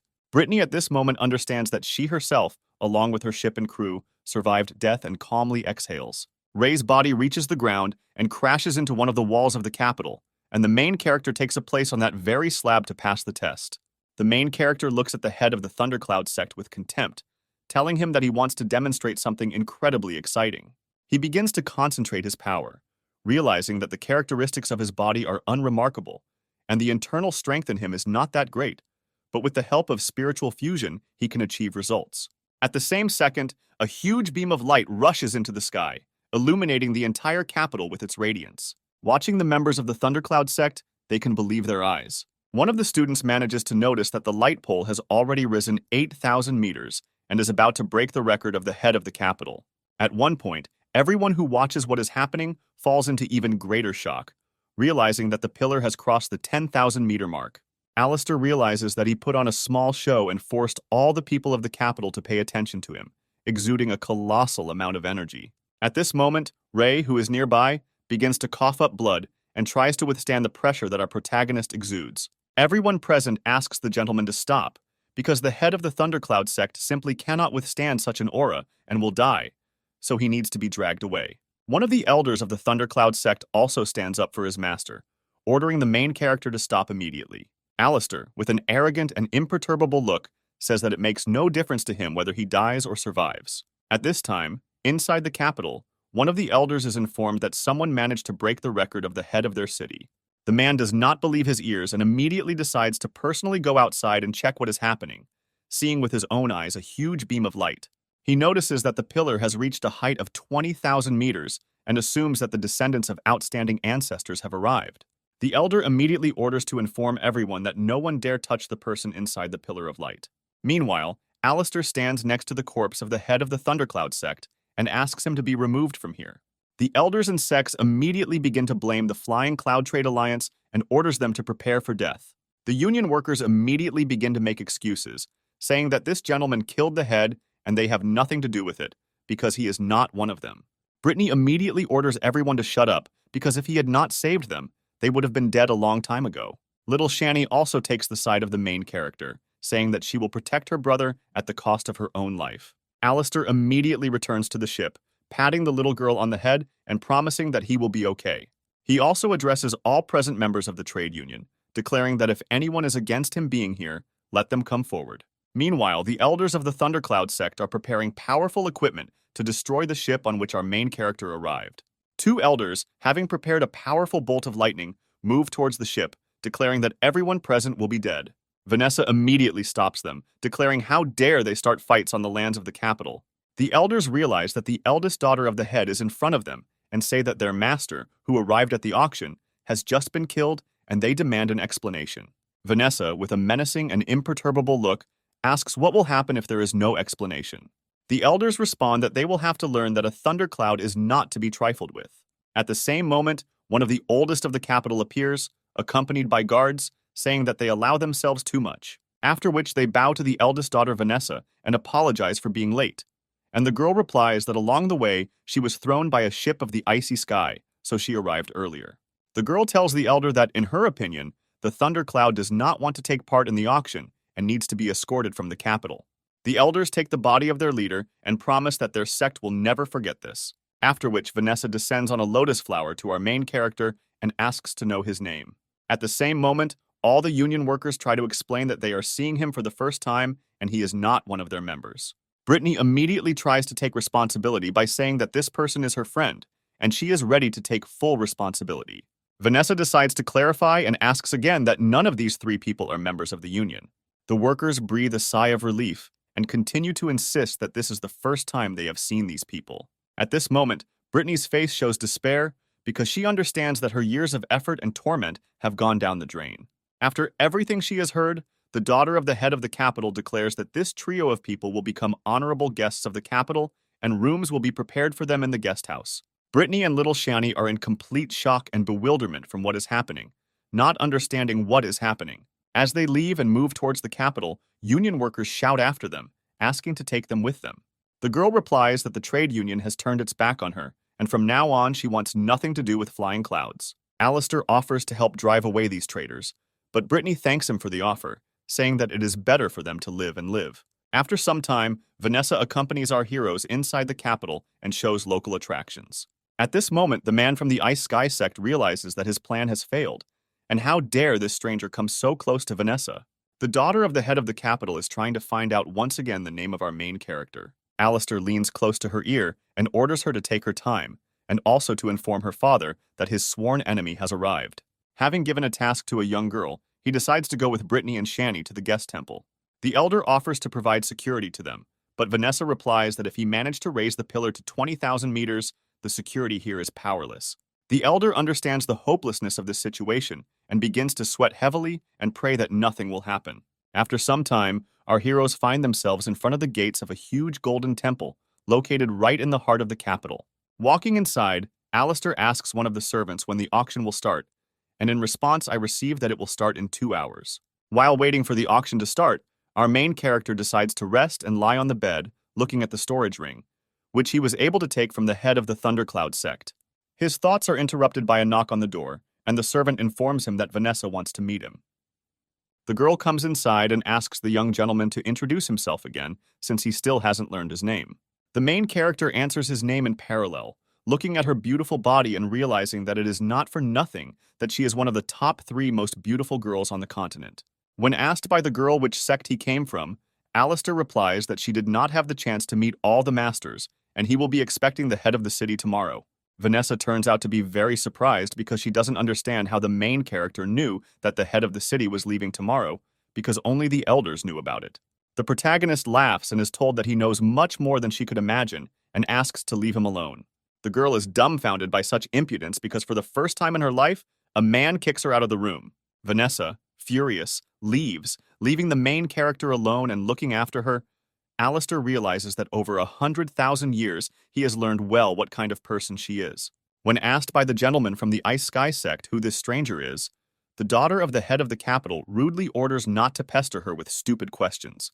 The man is completely shocked because he has never seen a girl so irritated and assumes that the main character has done something indecent with her. One of the sect members is waiting for an order to deal with him, but the man stops him and orders him not to run into trouble because he must wait until the end of the auction. After some time, Brittany enters our protagonist's room and says that she is accompanying the girl to her confidant. She explains that they should go to 3rd Street because that's where their colleagues live, and Shani asks Alistair if he will come to visit her because the people who buy it are creepy. Having heard this, the main character is in complete shock because he thought that the girl would be taken to her parents and they would be sold as a commodity. Brittany says that she herself did not know that things were this way, to which Alistair says that he will go with them. Moving along the streets of our city, the heroes hear strange screams coming from nearby and decide to check what happened there. Entering one of the establishments nearby, they see how some bandits are beating members of the Merchants' Union. Brittany immediately decides to stand up for her former subordinates, ordering them to immediately stop and pay for all losses. A man with an eye patch, who apparently is their captain, asks the girl who she is. Confused, Brittany does not know how to answer this question because she herself left the Union a few hours ago. One of the people of the Union on which the head of the robbers sits states that this girl is their chairman and the cargo was under her responsibility. The robbers grin and say that she looks very tasty, and the main thing of them asks to bring her to him. Brittany turns out to be not the most defenseless girl, and, with the help of her technology, repels several robbers. The gang leader declares that the girl is very capable and decides to start attacking her himself using the Shadow Fist technique. Brittany tries to block his attack with her palm out and using the most basic defensive technique. Her strength turns out to be insufficient and her body is thrown back. Finally, she manages to say that it is forbidden to attack other people. The leader of the robbers laughs, saying that the one who is stronger wins and they are just a bunch of weaklings. The main character covers the girl with himself, asking her not to worry because he will take care of everything. Alistair uses the technique of air swords and attacks the attacking robbers with them. Self-confident bandits find themselves in an instant pierced by energy balls flying at them. Their entire gang of robbers suffers a crushing defeat and, lying on the ground, slowly bleeds to death. As they leave, our heroes are stopped by members of the trade union who ask Brittany to take them back, and this time they will be devoted to her to the end. The girl says that she has already said that their paths have now diverged, and she is no longer part of their union. At the exit from the establishment, our heroes are noticed by a mysterious man in a red, and at the same time elegant robe. Looking at the main character, he orders his subordinates to get to know him, but to do without hostility. Moving further and further along the city streets, Alistair orders the girls not to stray too far from him in order to avoid such troubles. After some time, the main character notices that Brittany liked a small bracelet in one of the stores and invites her to buy it. He asks the merchant standing behind the counter how much this bracelet will cost. A flattering and friendly seller, in anticipation of easy money, names the price of 3,000 baht. Brittany is about to leave, saying that it is too expensive, but Alistair immediately takes out the money and pays for the purchase. At the same moment, he is interrupted by Vanessa, who appeared out of nowhere and also liked this bracelet. The Ice Sky sect member standing behind her says that if she liked him so much, he will give her a gift. Vanessa says that she also really liked this bracelet and asks the main character to give it up. Passers-by watching what is happening from the side say that our protagonist is very lucky because the daughter of the head of the city is very favorable to him, and he will go far. Alistair picks up the bracelet and says that he is very sorry, but he already has an owner and then puts it on Brittany's hand. Little Shani immediately begins to smile and say that this decoration suits her sister very much. After such an action, an unprecedented shock immediately appears on the face of all passers-by because they do not believe that anyone could refuse the daughter of the head of the capital. Vanessa simply looks at the main character with confused eyes because this has never happened to her before.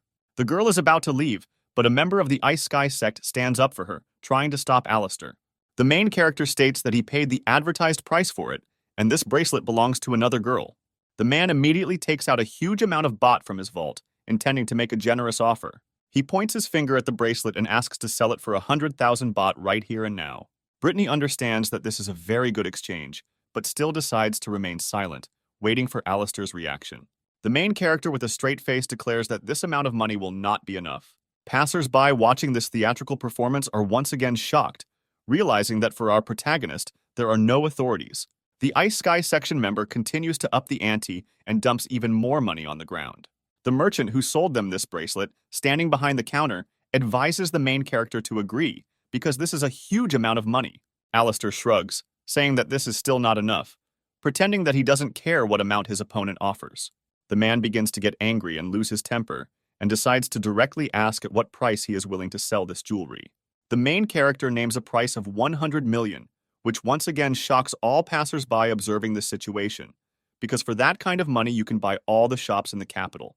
The members of the sect are immediately seized with rage, and he asks who the main character thinks he is, who just stands there and mocks him. Alistair chuckles and compares the sect members to the recently departed head of the Thundercloud sect, Ray. The man understands that he cannot cope with him alone because their strength is at different levels, after which the main character turns around and simply leaves, leaving Vanessa and her companion in splendid isolation. The daughter of the head of the city experiences incredible emotions that she had not felt until today, trying to understand who exactly the protagonist is.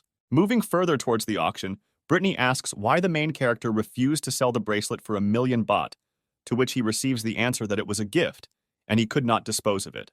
The girl shrugs her eyebrows in her head, realizing that if she had known this before, she would have gladly sold this jewelry. Once at the gate where the auction will take place, our heroes are stopped by the guards, who say that their invitation has expired. Confused, Brittany is surprised, saying that she had no idea that the invitation had an expiration date. The guard rudely repeats once again that they will not let them through, and their invitation is no longer valid. Alistair suggests not arguing with the guards and just waiting near the entrance to the hall.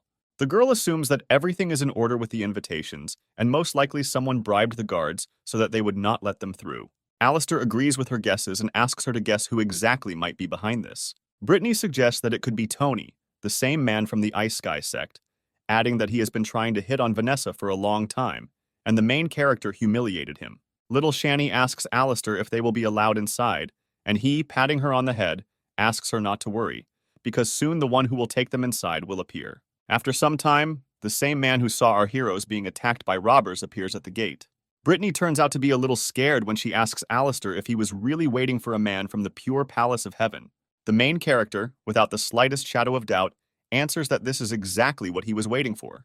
The girl explains that this is a first-class sect, which is much more powerful than flying clouds and the icy sky. And they also say that one of the 3 emperors of the upper system began his journey with this sect. Alistair agrees with her reasoning, also noting that the Black Dragon actually trained there, causing the girl's surprise because she does not understand how the main character knows the real name of the emperor. A man in a red robe notices our heroes and wonders why they look like they weren't allowed in. The man comes closer to our hero, introducing himself by the name Russell, saying that they met in a tavern, to which the main character thanks him for settling the situation.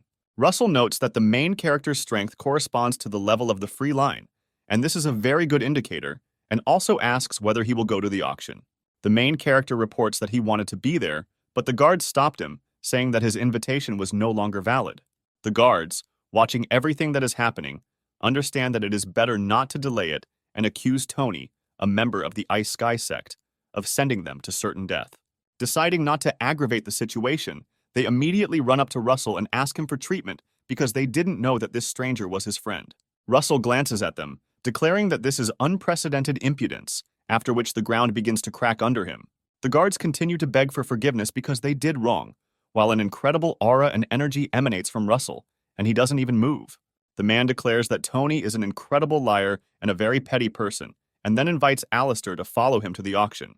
While our heroes pass through the gate, the guards do not dare raise their heads, still continuing to kneel. Raising their heads, they begin to cough up blood, as Russell's mere presence caused them a huge amount of damage. Finally, once inside the auction hall, a huge arena filled with people opens in front of our heroes. Russell decides to ask the main character what exactly he thinks about the auction hall. Alistair, in turn, decides to behave very delicately and says that first he wants to hear the master's thoughts. Russell says that in this hall, there are 5 steps that correspond to the 5 elemental elements, and if activated, even those on the free line will instantly die. His bodyguards notice that their master has begun to better appreciate the details, and very soon they will all be able to resist him together. The main character behaves confidently and very calmly says that Russell is mistaken because if activated, he will have time to take a couple of breaths. Such an answer quite surprises the man, as well as his bodyguards, forcing him to treat the main character with greater caution. Their conversation is interrupted by Tony appearing, calling the main character a bastard, because the existing tactics were personally developed by the head of the capital, while simultaneously trying to understand how exactly the main character was able to get into the auction. When Russell asks why he thinks this is nonsense, he does not answer that the main character allows himself to say all sorts of nonsense, and for some reason believes that there is a gap in the security system of the auction. Russell orders Tony not to open his mouth over trifles. If he himself does not know, then it is better to remain silent. Tony begins to bare his teeth, asking that he cannot contradict the pure palace of the Celestial Empire, and now even some crooks. He points his finger towards our main character, saying that he is a worthless person who only knows how to hide behind the backs of others. Russell immediately interrupts his insult with a loud cry, declaring that he should not dare to speak like that towards our protagonist, after which he launches several energy attacks towards Tony, wanting to teach him a lesson and put him in his place. The man covers his face with his hands, declaring that not only Russell has defenders. Tony is immediately covered by several guards who take the blow. Atney declares that he is going to teach this young man a lesson, and this does not concern Mr. Russell. Russell immediately launches several more energy attacks in their direction, declaring that they are acting very recklessly. The guards protecting Tony ask their master to stop because their reserve of strength is already at its limit. At this same second, it turns out that one of the attacks still managed to reach Tony and slightly hit him, after which Russell reminds them not to forget in the future that children should not interfere in adults' conversations. A follower of the Empress's sect and a follower of the Celestials intervene in their conversation and taunt Tony, saying that it is a pity that his beloved Vanessa did not see how he was dealt. Russell notices that their conversation with the main character is not over, and he is very curious about the flaw in the security system of the auction hall. Alistair invites Russell to join him tomorrow because the head of the capital will come to him at the guest temple, and there he will tell him everything. Such a statement shocks everyone present, as they cannot believe that the head of the capital himself will come to a meeting with a person they do not know. Even Brittany is completely delighted, and once again tries to figure out who Alistair really is. Russell agrees to such an offer and offers to go to their place and wait there for the start of the auction. Once in the luxurious stands, the main character inspects the auction hall, realizing that the show is about to begin. After the sound signal, a huge flaming dragon appears in the center of the arena, which envelops all the stands with its scream.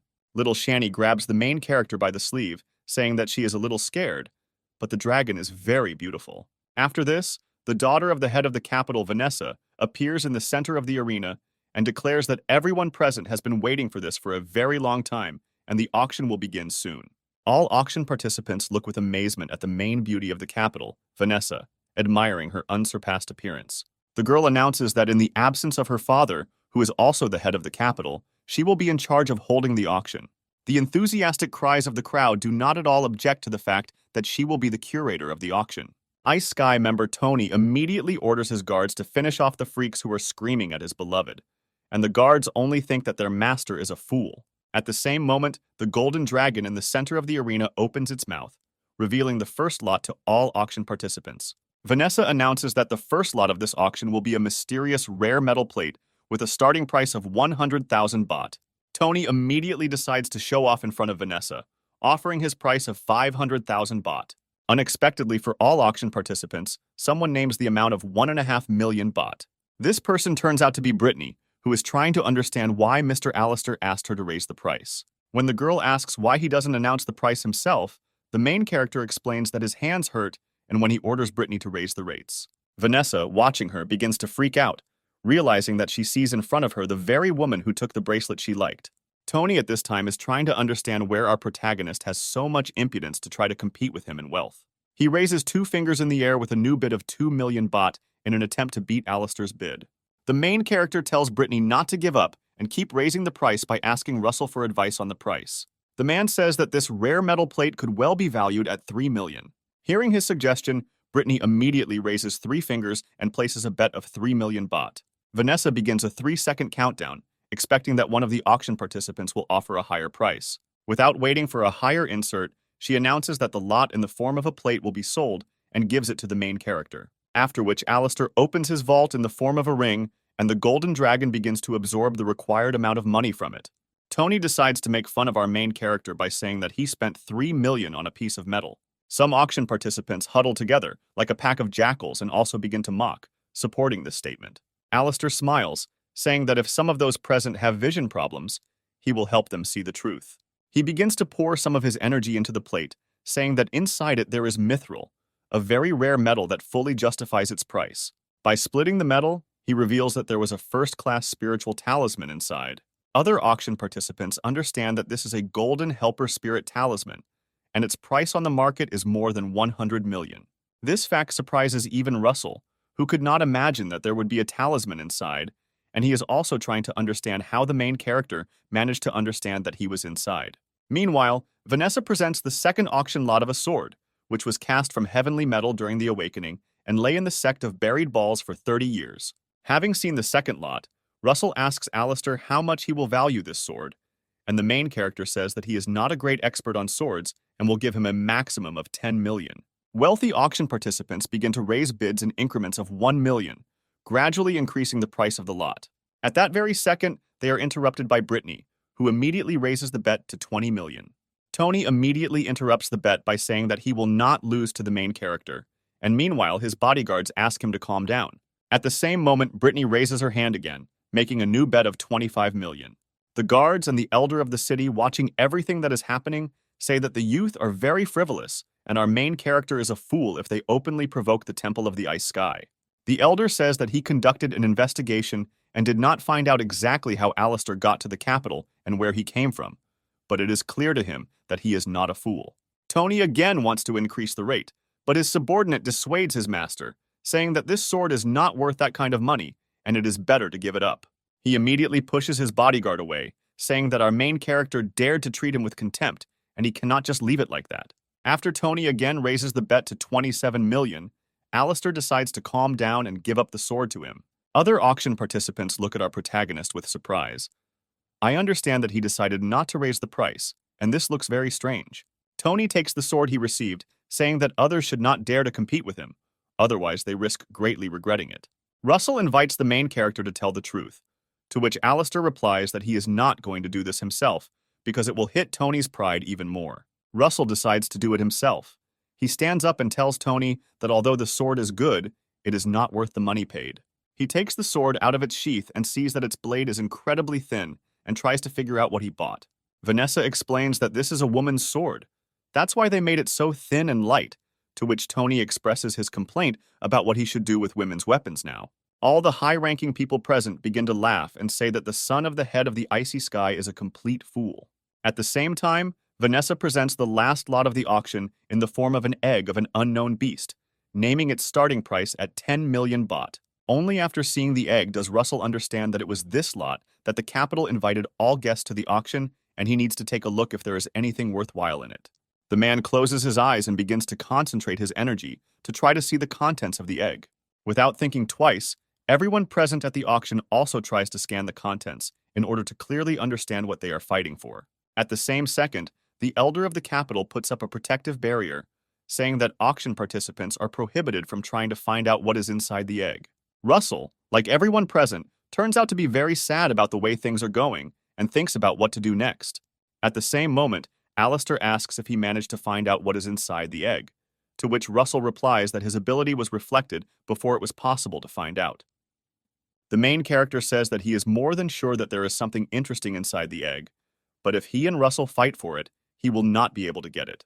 The man says that he could not see any clues, and if our protagonist is so confident in his abilities, then he will not participate in the fight for the lot. Vanessa announces the start of bidding for this lot and again announces the starting price of 10 million. Auction guests are not very willing to give that kind of money for the unknown contents of the egg and say that the auction owners are swindlers. Tony decides to prove himself again and is the first to place a bet of 11 million baht. Everyone participating in the auction understands that the son of the head of the Ice Sky sect is behaving very recklessly and will soon have his reputation at rock bottom. Tony grits his teeth, realizing the situation he has driven himself into, but his father ordered him to buy this egg and therefore he has no choice. Vanessa asks if anyone wants to raise the price, while thinking that Tony has decided to drive himself into a loss. At the same moment, Alistair independently raises his hand, placing a bet of 50 million baht. Tony immediately interrupts him with a bet of 60 million, at the same time thinking that the main character has decided to compete with him in wealth. The main character again raises the bet to 70 million, saying that he does not want to waste his time. Vanessa begins a 3-second countdown, and at this time Tony is seized with panic because he does not dare to raise the bet. At this moment, Alistair decides to outbid his own bet by raising it by another 10 million. The enthusiastic screams of the auction participants immediately cover the entire arena, because for the first time they see someone raising their own price, thereby humiliating Tony even more. Tony is in complete shock as Alistair continues to raise the stakes, gradually reaching 100 million. He is interrupted by Vanessa, who asks the gentleman not to raise his own price. Tony is clearly not going to back down and raises the bet once again, and despair is clearly visible on his face because he did not expect such an outcome of events. Their fight with Alistair continues, and in the end they remain the only contenders for this auction lot, reaching an amount of 300 million. Having reached such a colossal amount, Tony begins to laugh and wants to see how his opponent can pay 300 million. Russell asks him to calm down, saying that if the master does not believe in his own abilities, this does not mean that others do not have similar means. Tony begins to grind his teeth, and anger is clearly visible on his face because he is sure that the main character cannot have that kind of money.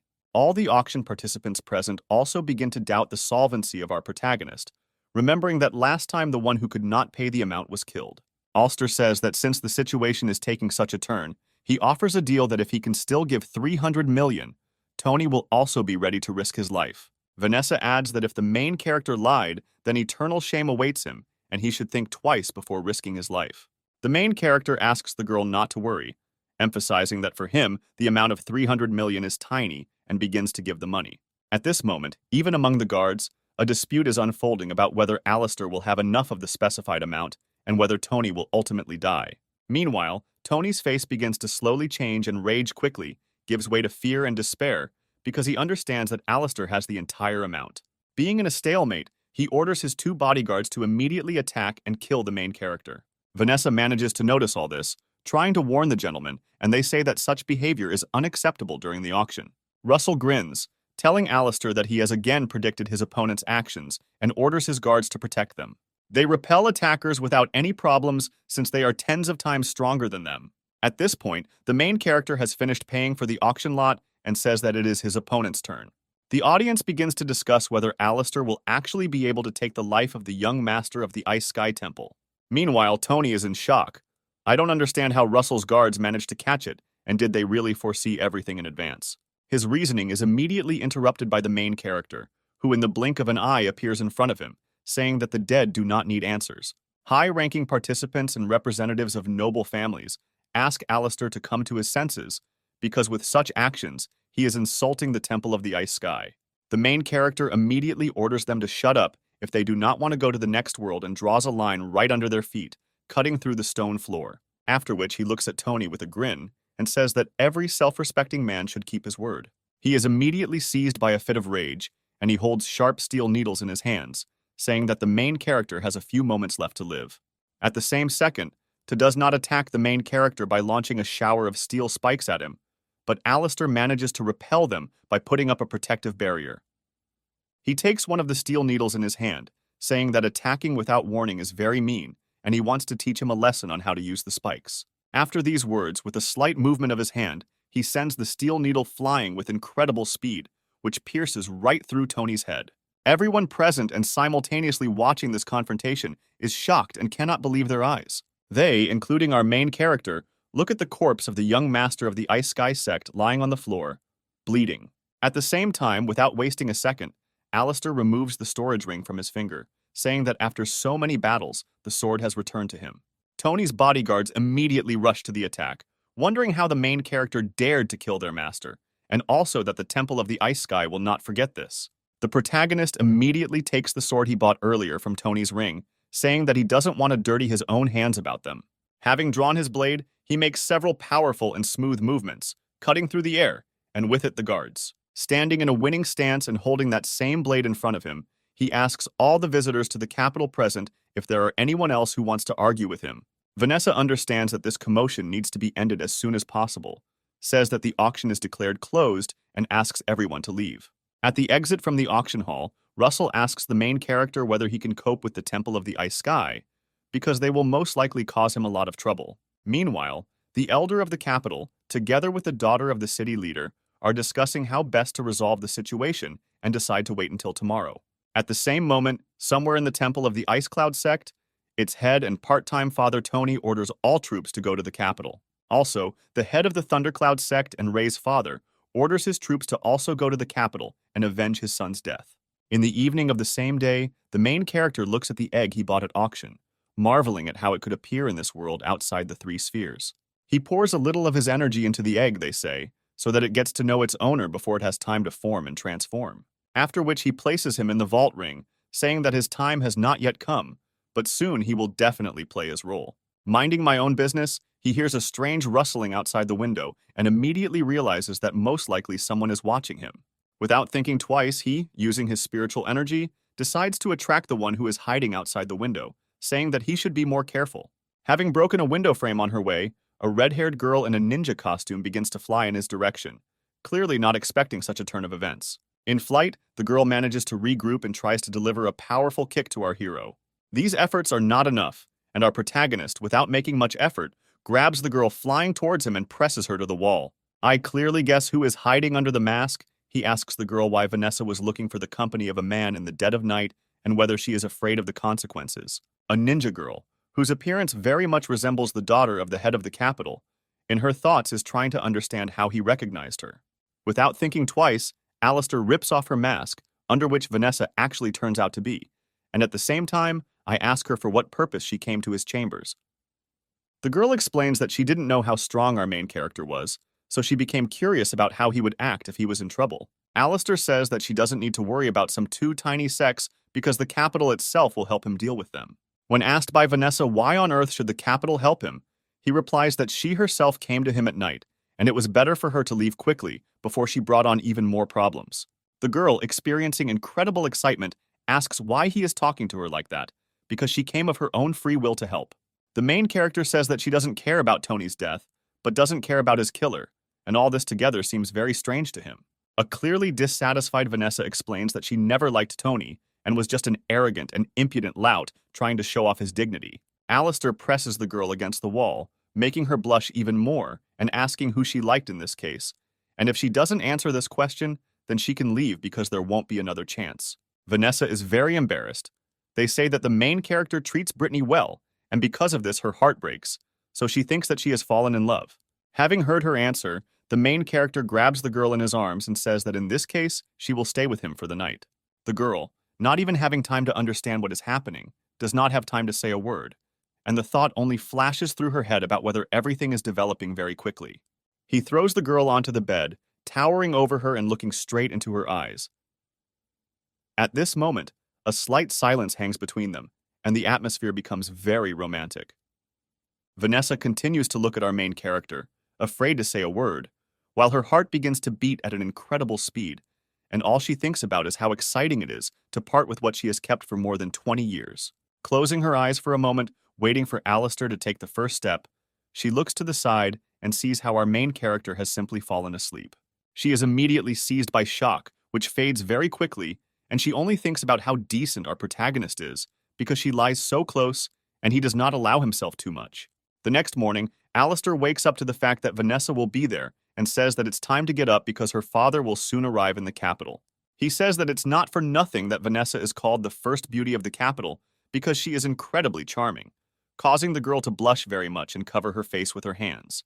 He also adds that he has a plan to cope with two sects who want to take revenge on him and ask the girl to get some materials for him.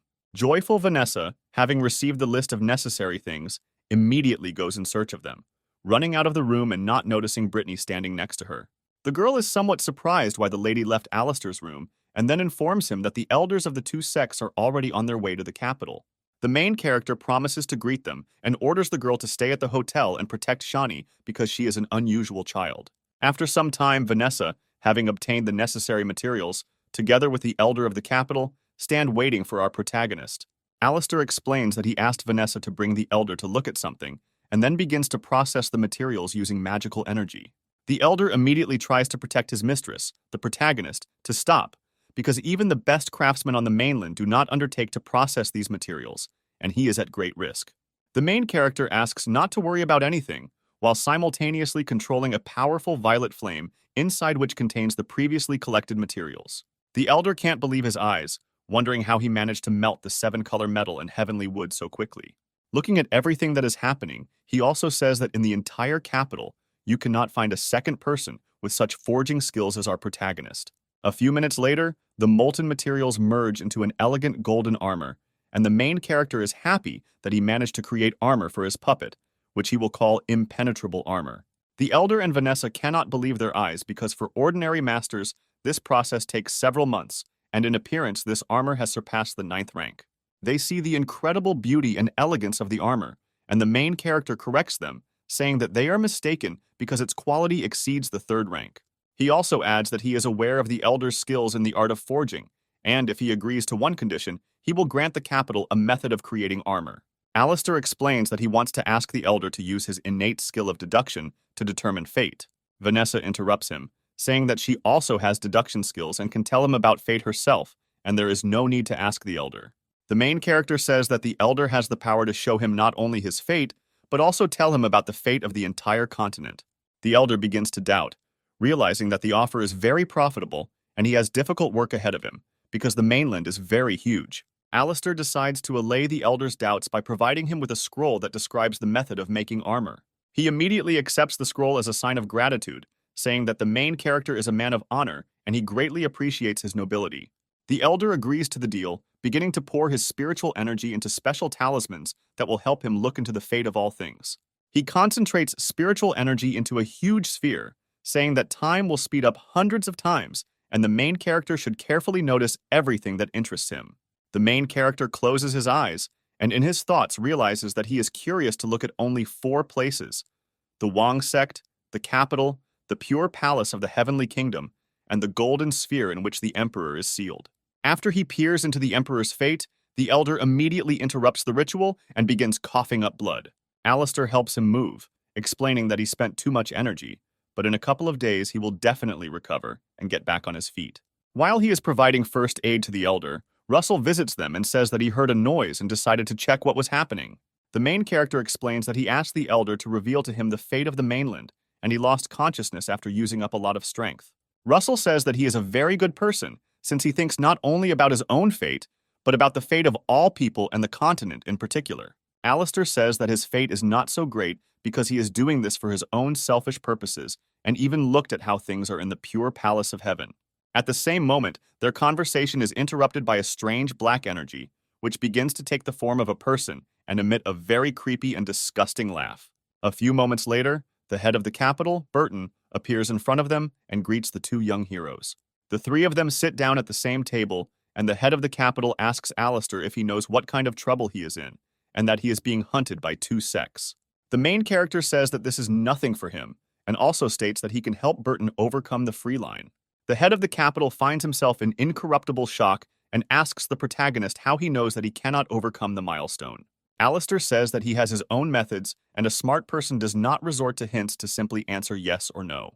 The head of the capital, Burton, expresses his disagreement, saying that although the main character has a sharp mind, he is still too young. The protagonist crosses 2 fingers asking the head for permission to try, and then they will all know how things really are. He runs his fingers over some key points of concentration of spiritual power and notices some destabilization in the paths of their movement. Alistair says that the 3 areas of disharmony created when a chapter has reached its peak are like the narrow neck of a bottle that prevents it from rising higher. Burton immediately changes his face, asking the protagonist how to fix this because the 2 elders of the Ice Sky and Stormcloud sects are already on their way.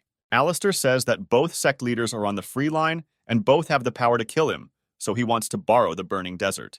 He also adds that revenge for his sons will most likely be just a pretext, and in fact they are interested in the burning desert, and now they personally headed to the capital. Burton is quite surprised that Alistair knows about the burning desert and asks what his plan is. The main character says that he will help Burton overcome the milestone, and in return he will give him a burning desert. But the head of the capital decides to clarify what will happen to the heads of the sect. Alistair answers without the slightest doubt that he will enter the burning desert with them. The head of the capital, Burton, understands that the main character is not joking, but still decides to ask if he knows that going there is pure suicide. Alistair says he will be fine and asks Burton to use the great array of the 5 elements. After some time, our heroes find themselves in the auction hall, standing next to a huge stone slab with an image of a dragon. Alistair decides to start the ritual, and concentrating a huge amount of his energy, begins to pour it into the seal located on Earth. The head of the capital, Burton, watching what is happening, tries to understand how the main character managed to activate the Great Array because only he could do it. He begins to concentrate, realizing that there is no time for thinking and he can no longer control it. Russell says that he has been interested in the array for a very long time and asks permission to try to break through its defenses. The guy concentrates a huge amount of his energy in his palm and tries to deliver a powerful blow, trying to break through the array. His attempt is unsuccessful, and a huge surge of energy throws his body to the side, but he manages to regroup and avoid falling to the ground. Russell says that the power and strength of the array is breathtaking, to which Alistair replies that it is very good, but like everything, it has flaws. He asks Russell and Burton to carefully observe what is happening and comes almost close to the wall of the massif. Vanessa asks the main character to be careful, and her father thinks about the fact that his daughter should have gotten married a long time ago, and apparently, she really liked Alistair. The main character enters the barrier saying that the array cannot envelop him, demonstrating to everyone that the energy revolves around his body. Everyone present is in complete shock, and the head of the capital, Burton, thinks that his array has lost power. Alistair extends his hand, saying that there is a weakness in the array, and asks the head to come with him and look at it. Although Burton has doubts, he understands that if his own array breaks him, then people and all his subordinates will laugh at him. He also turns to Vanessa, asking her to follow them, to which the head of the capital does not immediately have time to react, but still tries to dissuade his daughter. Without thinking twice, the girl immediately obeys Alistair's order and throws herself straight into the wall of energy, successfully passing through it. Alistair uses one finger from his divine eye to cut the array, causing it to dissipate.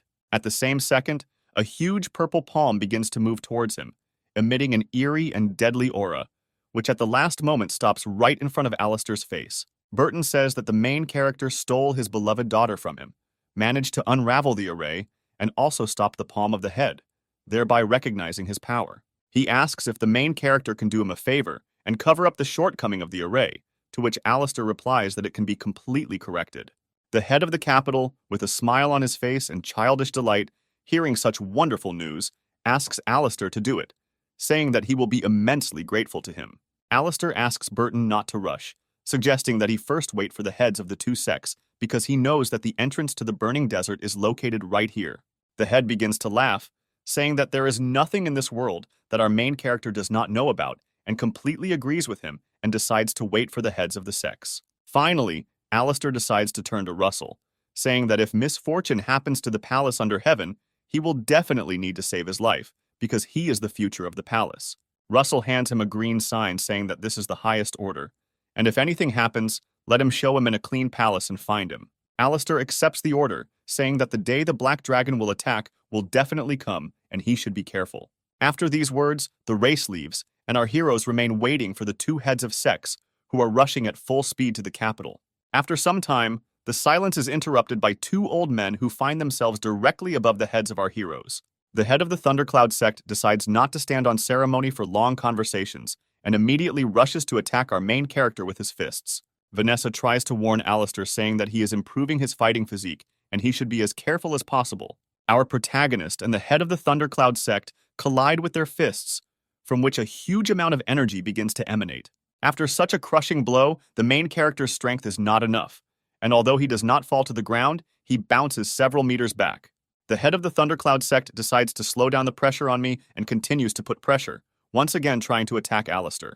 At the last moment, the head of the capital, Burton, manages to push him away, concentrating terrible dark energy in his palms. Using his palms and this energy, he forms a shield with which he manages to repel the lightning attack of the attacker. The head of the Thundercloud sect asks how Burton has the nerve to go against two sects at the same time. He immediately invites the other head of the Ice Sky sect to join forces and settle old scores and new conflicts with Burton. They say that he is in complete solidarity. The two old men, joining forces, simultaneously attack Burton, not giving him the opportunity to breathe. Being at the limit of his capabilities and repelling the attacks of two opponents, the head of the capital does not understand how Alistair was going to fight them because they are incredibly strong.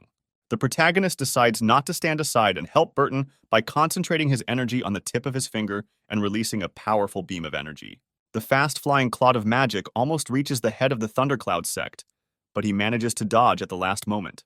He also finds himself extremely surprised at how this young man knows his weak point. Meanwhile, Burton opens a portal to the burning desert and invites the chapters to enter it because in 3 hours it will close for the next 100 years. The old people immediately decide that this is just a trick and an attempt to lure them into a trap, but the main character, without hesitation, jumps into the portal. I notice the young man's action, they, being sure that this is really the entrance to the burning desert, rush after him. The head of the capital, Burton, looking at the reckless actions of our protagonist, understands that trouble awaits him. At that very second, after the heads of the sects and Alistair, Vanessa rushes into the portal, and her father does not have time to stop her. Meanwhile, in the burning desert, two old men stand opposite our protagonist, waiting for the battle to begin. After Vanessa passes through the portal, the head of the Thundercloud sect immediately rushes to attack her. At the last moment before the blow, the girl manages to use the hidden talisman and put up a protective barrier. This turns out to be not enough to hold back the onslaught of the head of the sect, and Alistair personally rushes to the aid of the defenseless girl. The onslaught of the head of the Thundercloud sect turns out to be not so weak, causing the main one to fly to the side after the blow. The old man with sparkling eyes and complete self-confidence says that the young man has little strength and should not pretend to be a hero who will save everyone. The protagonist at this time lies on the sand, and drops of blood flow down his lip, and he replies that if the head of the sect kills them, then there will be no one to sacrifice. The old man is quite surprised by the fact that Alistair knows about the sacrifices that need to be made as a gift.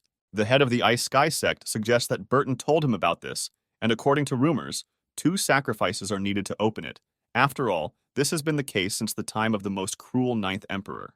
While the heads of the sects are discussing what to do next and how to enter, Vanessa, taking advantage of the moment, tries to find out if everything is okay with our protagonist.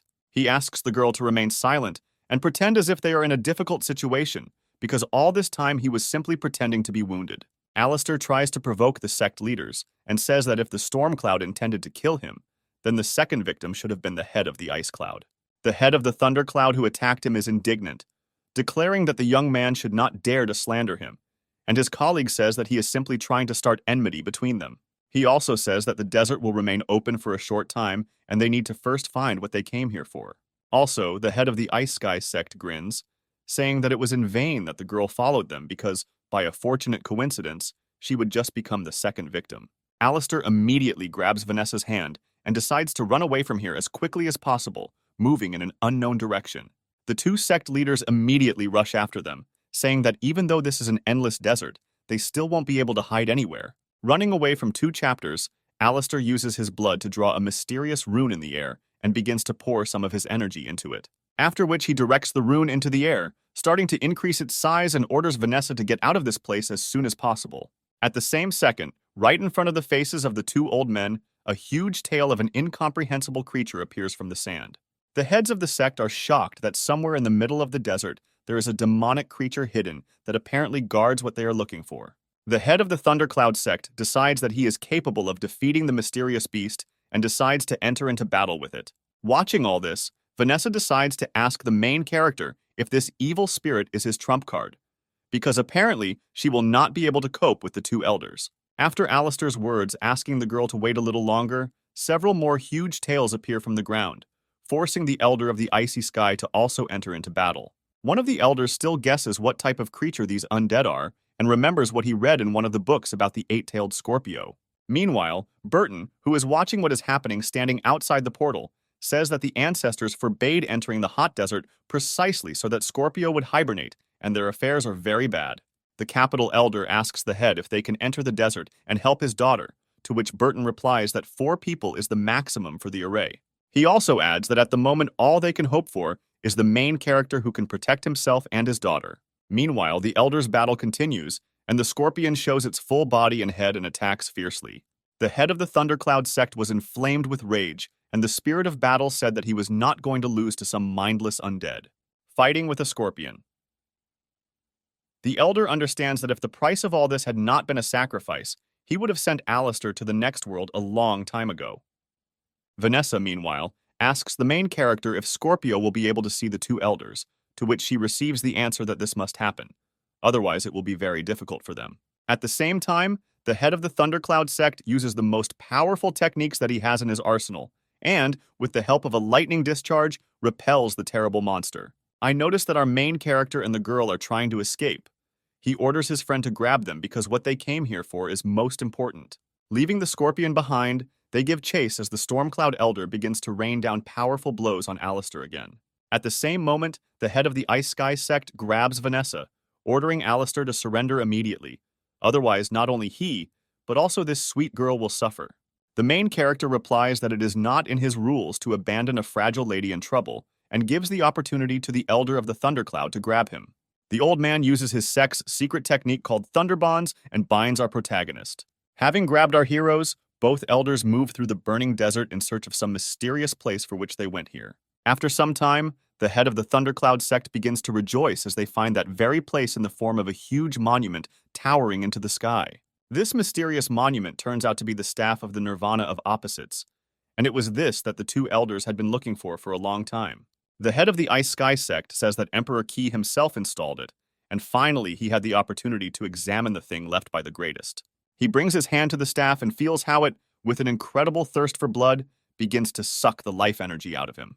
The elder understands that this pull is more powerful than the horror emanating from the scorpion, and it is not without reason that the emperor who left him here is considered the most bloodthirsty of all. At the same second, the head of the Thundercloud sect attacks his friend from behind, and he does not even have time to react to his attack and crashes straight into the staff. Having touched the monument with his whole body, it is as if he is sucked inside and the staff begins to absorb all his vital energy, causing him to experience incredible pain. Standing on the storm clouds says that even years later, his friend did not have enough time to gain his wits and understand that if he did not die, then how could they share the staff among themselves? A few moments later, the monument completely drains the body of the Ice Sky Elder, leaving only a gnawed skeleton. Vanessa, watching everything that is happening, tells Alistair that they need to get out of here as soon as possible, and he asks the girl to go first since he still has unfinished business.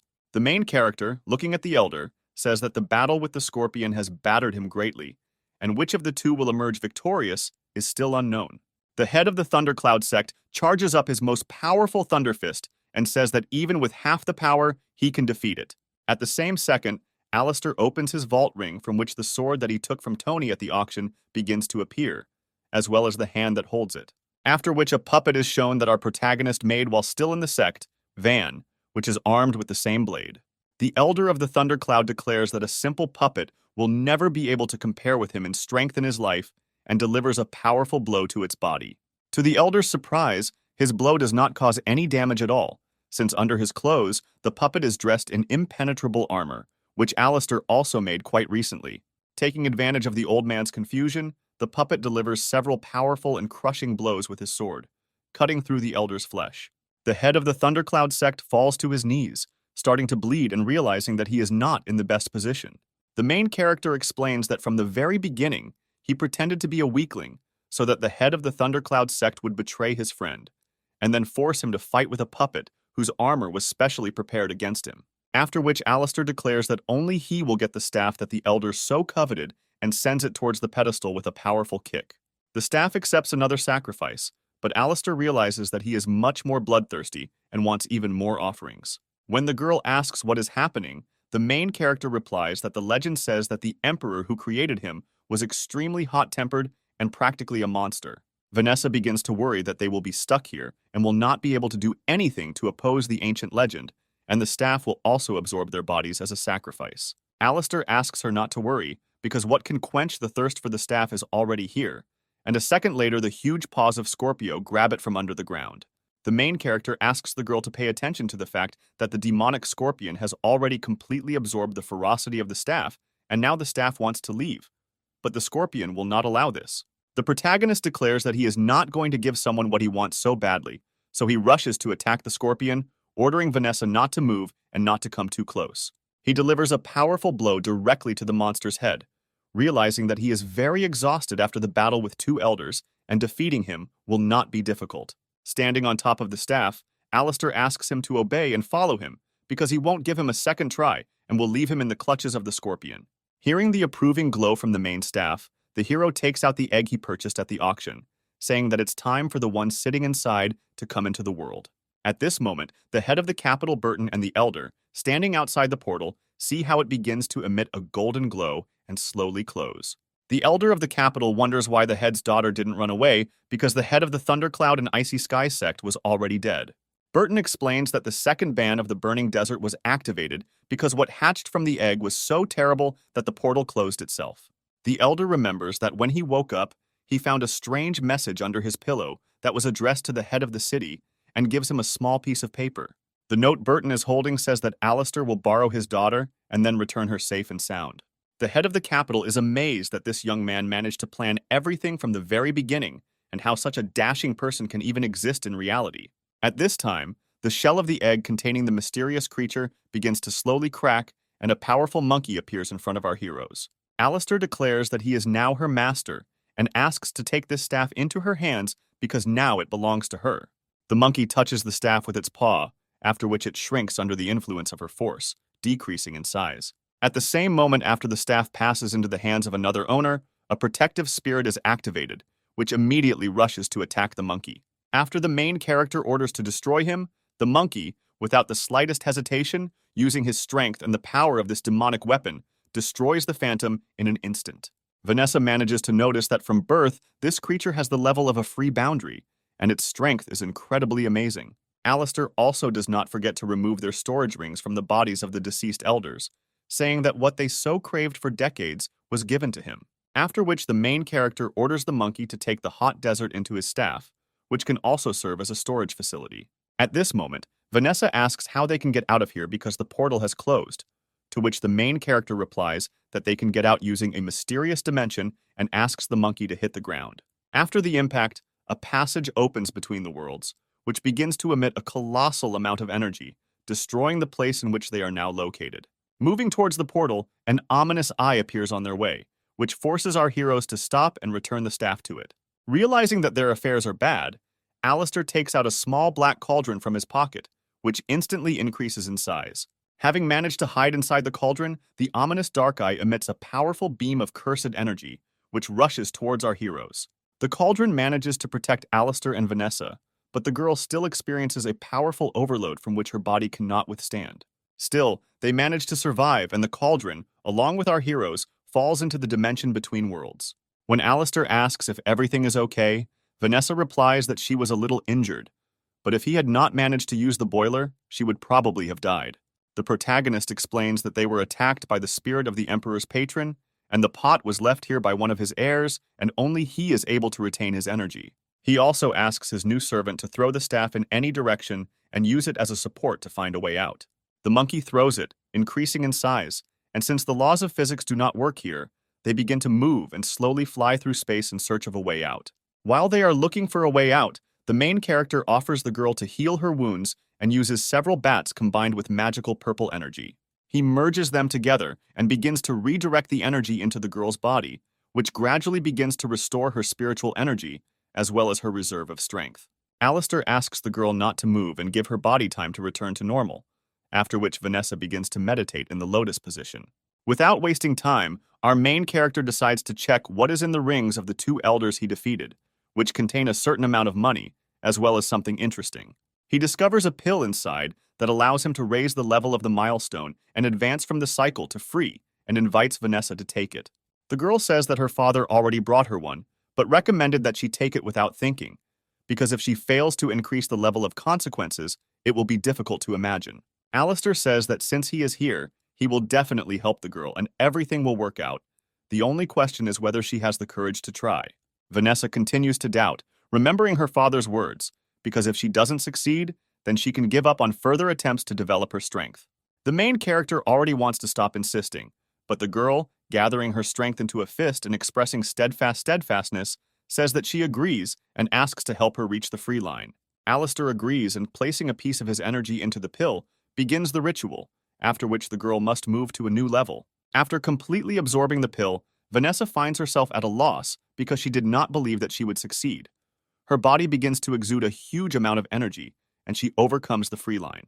The main character asks the girl to follow him further, because on his way, she will be able to see even more wonderful things and events. Vanessa says that she is still worried about her father, who was left alone to manage the whole city and will worry about her. Alistair asks the girl to be calm, touching her face and saying that all the elders who threatened the capital are dead, and nothing is stopping her from following him.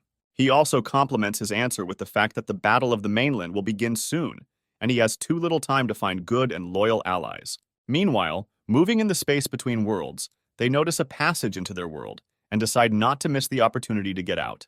Having climbed to the surface and walked around, they realize that they are near the temple of the Wang sect. Going inside, they are met by the head of the sect, as well as the elders, I rejoice at the return of the Viceroy, because he was absent for quite a long time. Looking at all his friends, Alistair notices that they have all increased their level of milestone from steel much stronger before the upcoming battle. Sect leader Alana states that he returned just in time because they need to discuss strategy and how they will participate in the Battle of the Mainland. At the same moment, Elder Mistletoe notices a girl standing next to our main character and decides to ask who she is. Alistair explains that his companion is the daughter of the head of the capital, Mrs. Vanessa, who will act as their secret weapon in the upcoming battle. Looking at all this, Alana thinks in her head about how he managed to lure the capital's daughter into his bonds. The girl also decides to bring the governor up to date by saying that their opponents from the Scarlet Sky Palace and the Evil Fort have very strong fighters under their command. The main character asks Alana not to worry and is preparing for the upcoming battle because soon he will completely understand. After some time, our heroes gather together for the Battle of the Mainland, and the first person they meet there is the head of the Scarlet Sky Palace, along with his brothers. The middle brother, whose name is Rudy, turns to the younger brother and says that he needs to remain vigilant because after defeating the Wang sect, they will be able to enter Daohe. The younger brother Isaac thanks him, saying that he is also worried about the Ford evil spirits because they are very strong and can compete. Meanwhile, the head of the Fort of Evil Spirits named Austin, having gathered the 7 greatest evil spirits from his guard, is also preparing for battle. Mistress Alana evaluates her opponents, realizing that this time they will have a difficult test because each of them is incredibly strong. Her thoughts are interrupted by the sudden appearance of the battle leader of the mainland, who asks everyone to be quiet because now she will announce the rules. The presenter says that each of the 3 sides will choose 10 representatives who will enter the secret kingdom where they will hunt monsters, and based on the number of those defeated, 20 applicants will be selected. The girl also notes the 3 most important points that should be remembered, because violation of them will lead to loss. The first rule of the mainland battle concerns time, because its duration is limited, and the participant is given only half a day to complete it. The second rule equalizes the participants by allowing them to use only weapons, and other items in the form of vault ring pill talismans are prohibited. The third rule states that competitors can leave and enter the secret realm during the competition, but if they are replaced, they will be disqualified. The presenter understands that all the participants have gathered a long time ago and are ready to begin the test, asks the heads of the sects to come out and choose their subordinates. The girl pays attention to the Wang sect and turns to Mrs. Alana, saying that apparently she does not have enough people. Alistair replies that 6 of them will be enough to win the battle, which causes hatred among everyone present, especially the leader of the evil fort. Using a secret technique, the protagonist realizes that the head of the evil spirits is actually a fake, and he becomes interested in where the real one is. The head of the Scarlet Sky sect addresses the protagonist, saying that the younger generation is distinguished by politeness, and they are very extravagant and careless. Alistair replies that only the head of the Scarlet Sky is ignorant here, and if he dares to speak out against him, it will not end well. The head of the Scarlet Sky, named Steve, immediately boils over from such impudence and orders one of his warriors to attack the main character. Alistair repels this attack with incredible ease with a slight movement of his palm. They say that such childish spitting will not harm him. This makes the head of the Scarlet Sky sect even more angry, and he asks if Alistair wants to start a war between the sets with such actions. Mistress Alana immediately stands up for her subordinate, saying that her sect is not afraid and is always ready to fight back. Their squabble is immediately interrupted by the presenter, who asks everyone to calm down and quickly draw lots. The head of the Scarlet Sky sect, Steve, decides to draw lots first in order to find out exactly where his subjects will go. He breaks the pill, and a mysterious symbol representing the Earth appears from it, indicating that the participants from the Scarlet Sky Palace side will go to the secret realm under the sign of the Earth.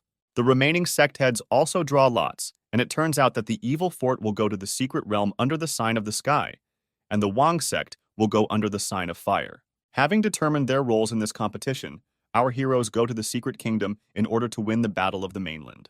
Having passed through the portal, our heroes find themselves in a strange and mysterious place that is inhabited by a huge number of living beings, and every centimeter is saturated with energy.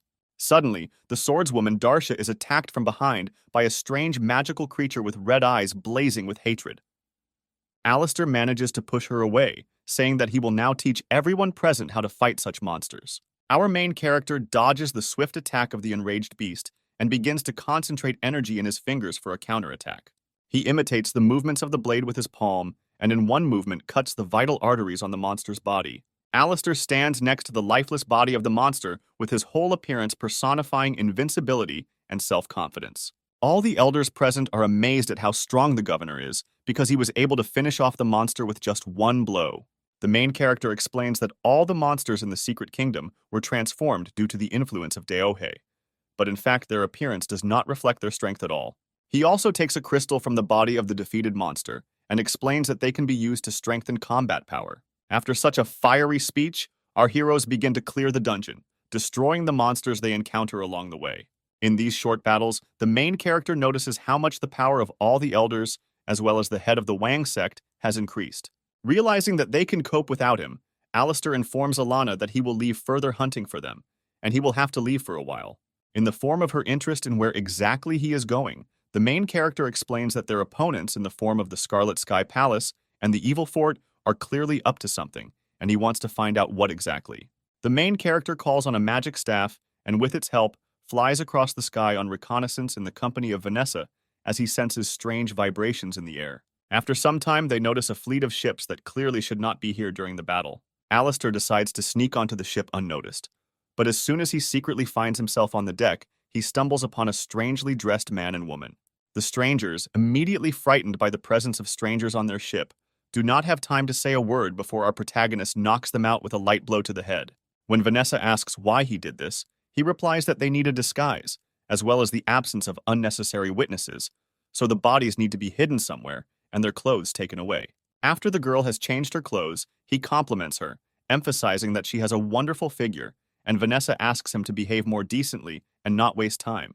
Remaining unnoticed on the ship, Alistair understands that this fleet belongs to the family of rulers, which is incredibly powerful, and most likely they ended up here at the invitation of the Scarlet Sky or the Fort of Evil. Examining everyone who is on the ship, Vanessa asks the main character why the men are dressed in such strange outfits and behave very stupidly. He explains that all the men subordinate to the family of rulers are actually eunuchs, and in order to get here, they all had something intimate cut off. Their conversation is interrupted by a girl who suddenly appears and turns to our protagonist and asks him how he dared to approach his mistress. Vanessa, not at a loss in the situation, covers for Alistair, saying that she sprained her ankle and he managed to catch her and escort her. The stranger notices that they have never met before, to which Vanessa replies that she is new here and has not yet had time to introduce herself. The girl grabs her hands. I am very happy about this coincidence of circumstances and invites her to go for a swim in ablution, to which Vanessa happily agrees. The stranger drags her along, and our heroine realizes that she is in a hopeless situation because she needs not to give herself and her disguise away. After some time, our heroes find themselves in baths, shrouded in a layer of thick steam in which there are a huge number of girls. The stranger asks Vanessa not to be shy, saying that nothing will work out with all these defective men, even if the desire arises. The girl explains that all the men on this ship are just rumors, and also that they were very lucky with such a fate. After which she turns to Alistair and tells him not to stand there like a pillar and help his mistress wash herself. While the main character is busy massaging Vanessa, the stranger says that their ruler plans to choose a successor from two candidates, her and another girl. Vanessa continues to play her role, trying to gain confidence, and they say that since she is new, she will be happy to support the mistress in her endeavors. The girl says that her name is Mary, and from this day on Vanessa will be her sister and must obey her in everything. Vanessa decides to find out what exactly their fleet is doing here, to which she receives the answer that a war is brewing between the Scarlet Sky Palace and the Wang sect, and they will wait for the end of the conflict to benefit from it. Mary also adds that this time a powerful race of flying immortals will arrive at the battle and will help in the implementation of their plan. Having understood the essence of the situation, Alistair decides not to hesitate, and also trying to gain confidence, tells the girl that this is her chance to make a big contribution and beat her rival. He says that he accidentally heard how someone who called himself the head of evil spirits and the head of the family of flying clouds were planning to speak out against the ruler's sect and were preparing a conspiracy. Mary, with incredible enthusiasm, asks the main character if he is lying, because for such lies he will die. Alistair swears on his life that all this is the pure truth, and if she reports this to the mistress, a generous reward awaits her. The girl considers all the information received from the main character, who, in her opinion, is an ordinary slave, and decides that everything he said is true. She praises him for his good work, saying that when everything settles down, he will definitely receive a generous reward for his efforts. When asked by Vanessa if he really told her the truth, Alistair replies that it was all a pure lie and soon Mary will get into trouble. Meanwhile, the head of the sect of rulers named Lingfei asks his subordinate where she came up with such nonsense. Mary, who clearly received a scolding for her words, tries to justify herself, realizing that the words she told her mistress had some secret meaning and she was deceived. Having heard from her subordinate the words that all these were the words of a certain slave, she asks the second pretender to the throne to bring him here immediately. A blonde with white hair whose name is Judy gloats over her rival, realizing that she has completely lost the favor of the head. She says that she will carry out the order and immediately goes to the baths to find the slave who deceived Mary and punish him. Bursting into the bathhouse with a loud cry, she asks everyone present where the slave with whom Mary was a few hours ago is. At that very second, our main character grabs her by the throat, ordering her to follow him because he has a lot of questions for this girl. Looking back at the voice of the main character, Judy realizes that Alistair is talking to her, the same guy who was at the auction and who killed Ray and Tony, after which the main character throws the girl towards Vanessa and tells her to listen and obey his every word. Judy, lying on the ground, begins to beg Mr. Alistair and Miss Vanessa for mercy, promising to do whatever they say. The main character says that if he wanted her dead, she would have been dead a long time ago, but he not only saved her life, but also provided a huge service. It was thanks to him that the lady became disillusioned with Mary, and Judy's authority grew noticeably, for which the girl thanks him and asks what she needs to do. Alistair asks to take him to Lingfei and not to do anything stupid along the way because he has an important conversation with her. Judy agrees to these conditions, adding at the same time that most likely the mistress is already expecting his arrival. The protagonist asks the girl to be calm, because the merit to the ruler will remain with her on one condition, that they give him shoes that belong to the family of flying immortals. The girl explains that this will not be so easy to do, as this is their main jewel, and it is currently with George and she is unlikely to be able to get it. Alistair begins to blackmail her, saying that he knows perfectly well what kind of relationship she is in, and if the ruler finds out, then she will not be well. The girl does not understand how our hero knows all the secrets of the world, but at the same time she decides to justify herself by saying that George poisoned her, so she had to cooperate with him. The main character says that he can deal with such trifling poison in an instant and asks the girl to get back on her feet. He also compliments his answer by saying that later he will order what exactly she needs to do, but now he wants to talk to Mrs. Lingfei. Finding herself in front of the head, the girl asks Alistair how he ended up here, and that he should immediately lay out everything he knows. Our hero, surrounded on all sides by guards with sharp spears, says that there are too many people here for their private conversation. Mrs. Lingfei rudely declares that this is not a hindrance, and with just one glance sends a powerful charge of energy towards our hero. Alistair manages to defend himself from the blow by saying that 17 years ago the head of the family of flying immortals had two disciples. A follower of one was called Jean, and the second was a girl. Before he could finish his sentence, Lingfei interrupts him, realizing that he is an unusual slave, and immediately orders all the guards to immediately leave the premises. As soon as they are alone, he continues his story by saying that the two fell in love with each other, but the head was against it, and at one point they left the mouth and founded their own. For a while, everything calmed down. After many years, having not found a worthy successor, the head found them and asked them to return. Jean and Lingfei lived happily and did not know grief. But who would have thought that after a while, the head would burst into anger with many years of envy and kill Jean? The most disgusting thing in this situation is that the head was initially jealous of John for taking away Lingfei, whom he really liked. Fortunately, Jean managed to take care of the safety of his beloved, and the girl managed to escape from the clutches of the head of the flying immortals. The lady immediately asks him to stop, saying that she doesn't understand how he knows this story, but for telling this secret she can kill him. Alistair says that he understands Lingfei's thirst for revenge on the head of the flying immortals and can help with this, but he does not like talking to someone who is higher. The girl descends the steps from her throne, coming closer to the main character, and asks him to lay down his plan of action. Alistair says that he is well aware that Lingfei cannot compare with him in strength, but he, along with the Wang sect, is ready to help her. He also adds that for his help, he only asks for one thing, to know the name of the person who invited them here. The lady replies that she arrived at the invitation of the head of the Fort of Evil Spirits because he said that he was only interested in the jewel located in Daohe. Alistair replies that there is a Brahma fruit that grows on a tree in one of the 8 divine shrines of the universe, and its power is enough to destroy the universe. The girl turns out to be incredibly amazed by this information because she does not believe that the thing from the ancient scriptures and the 8 shrines really exist.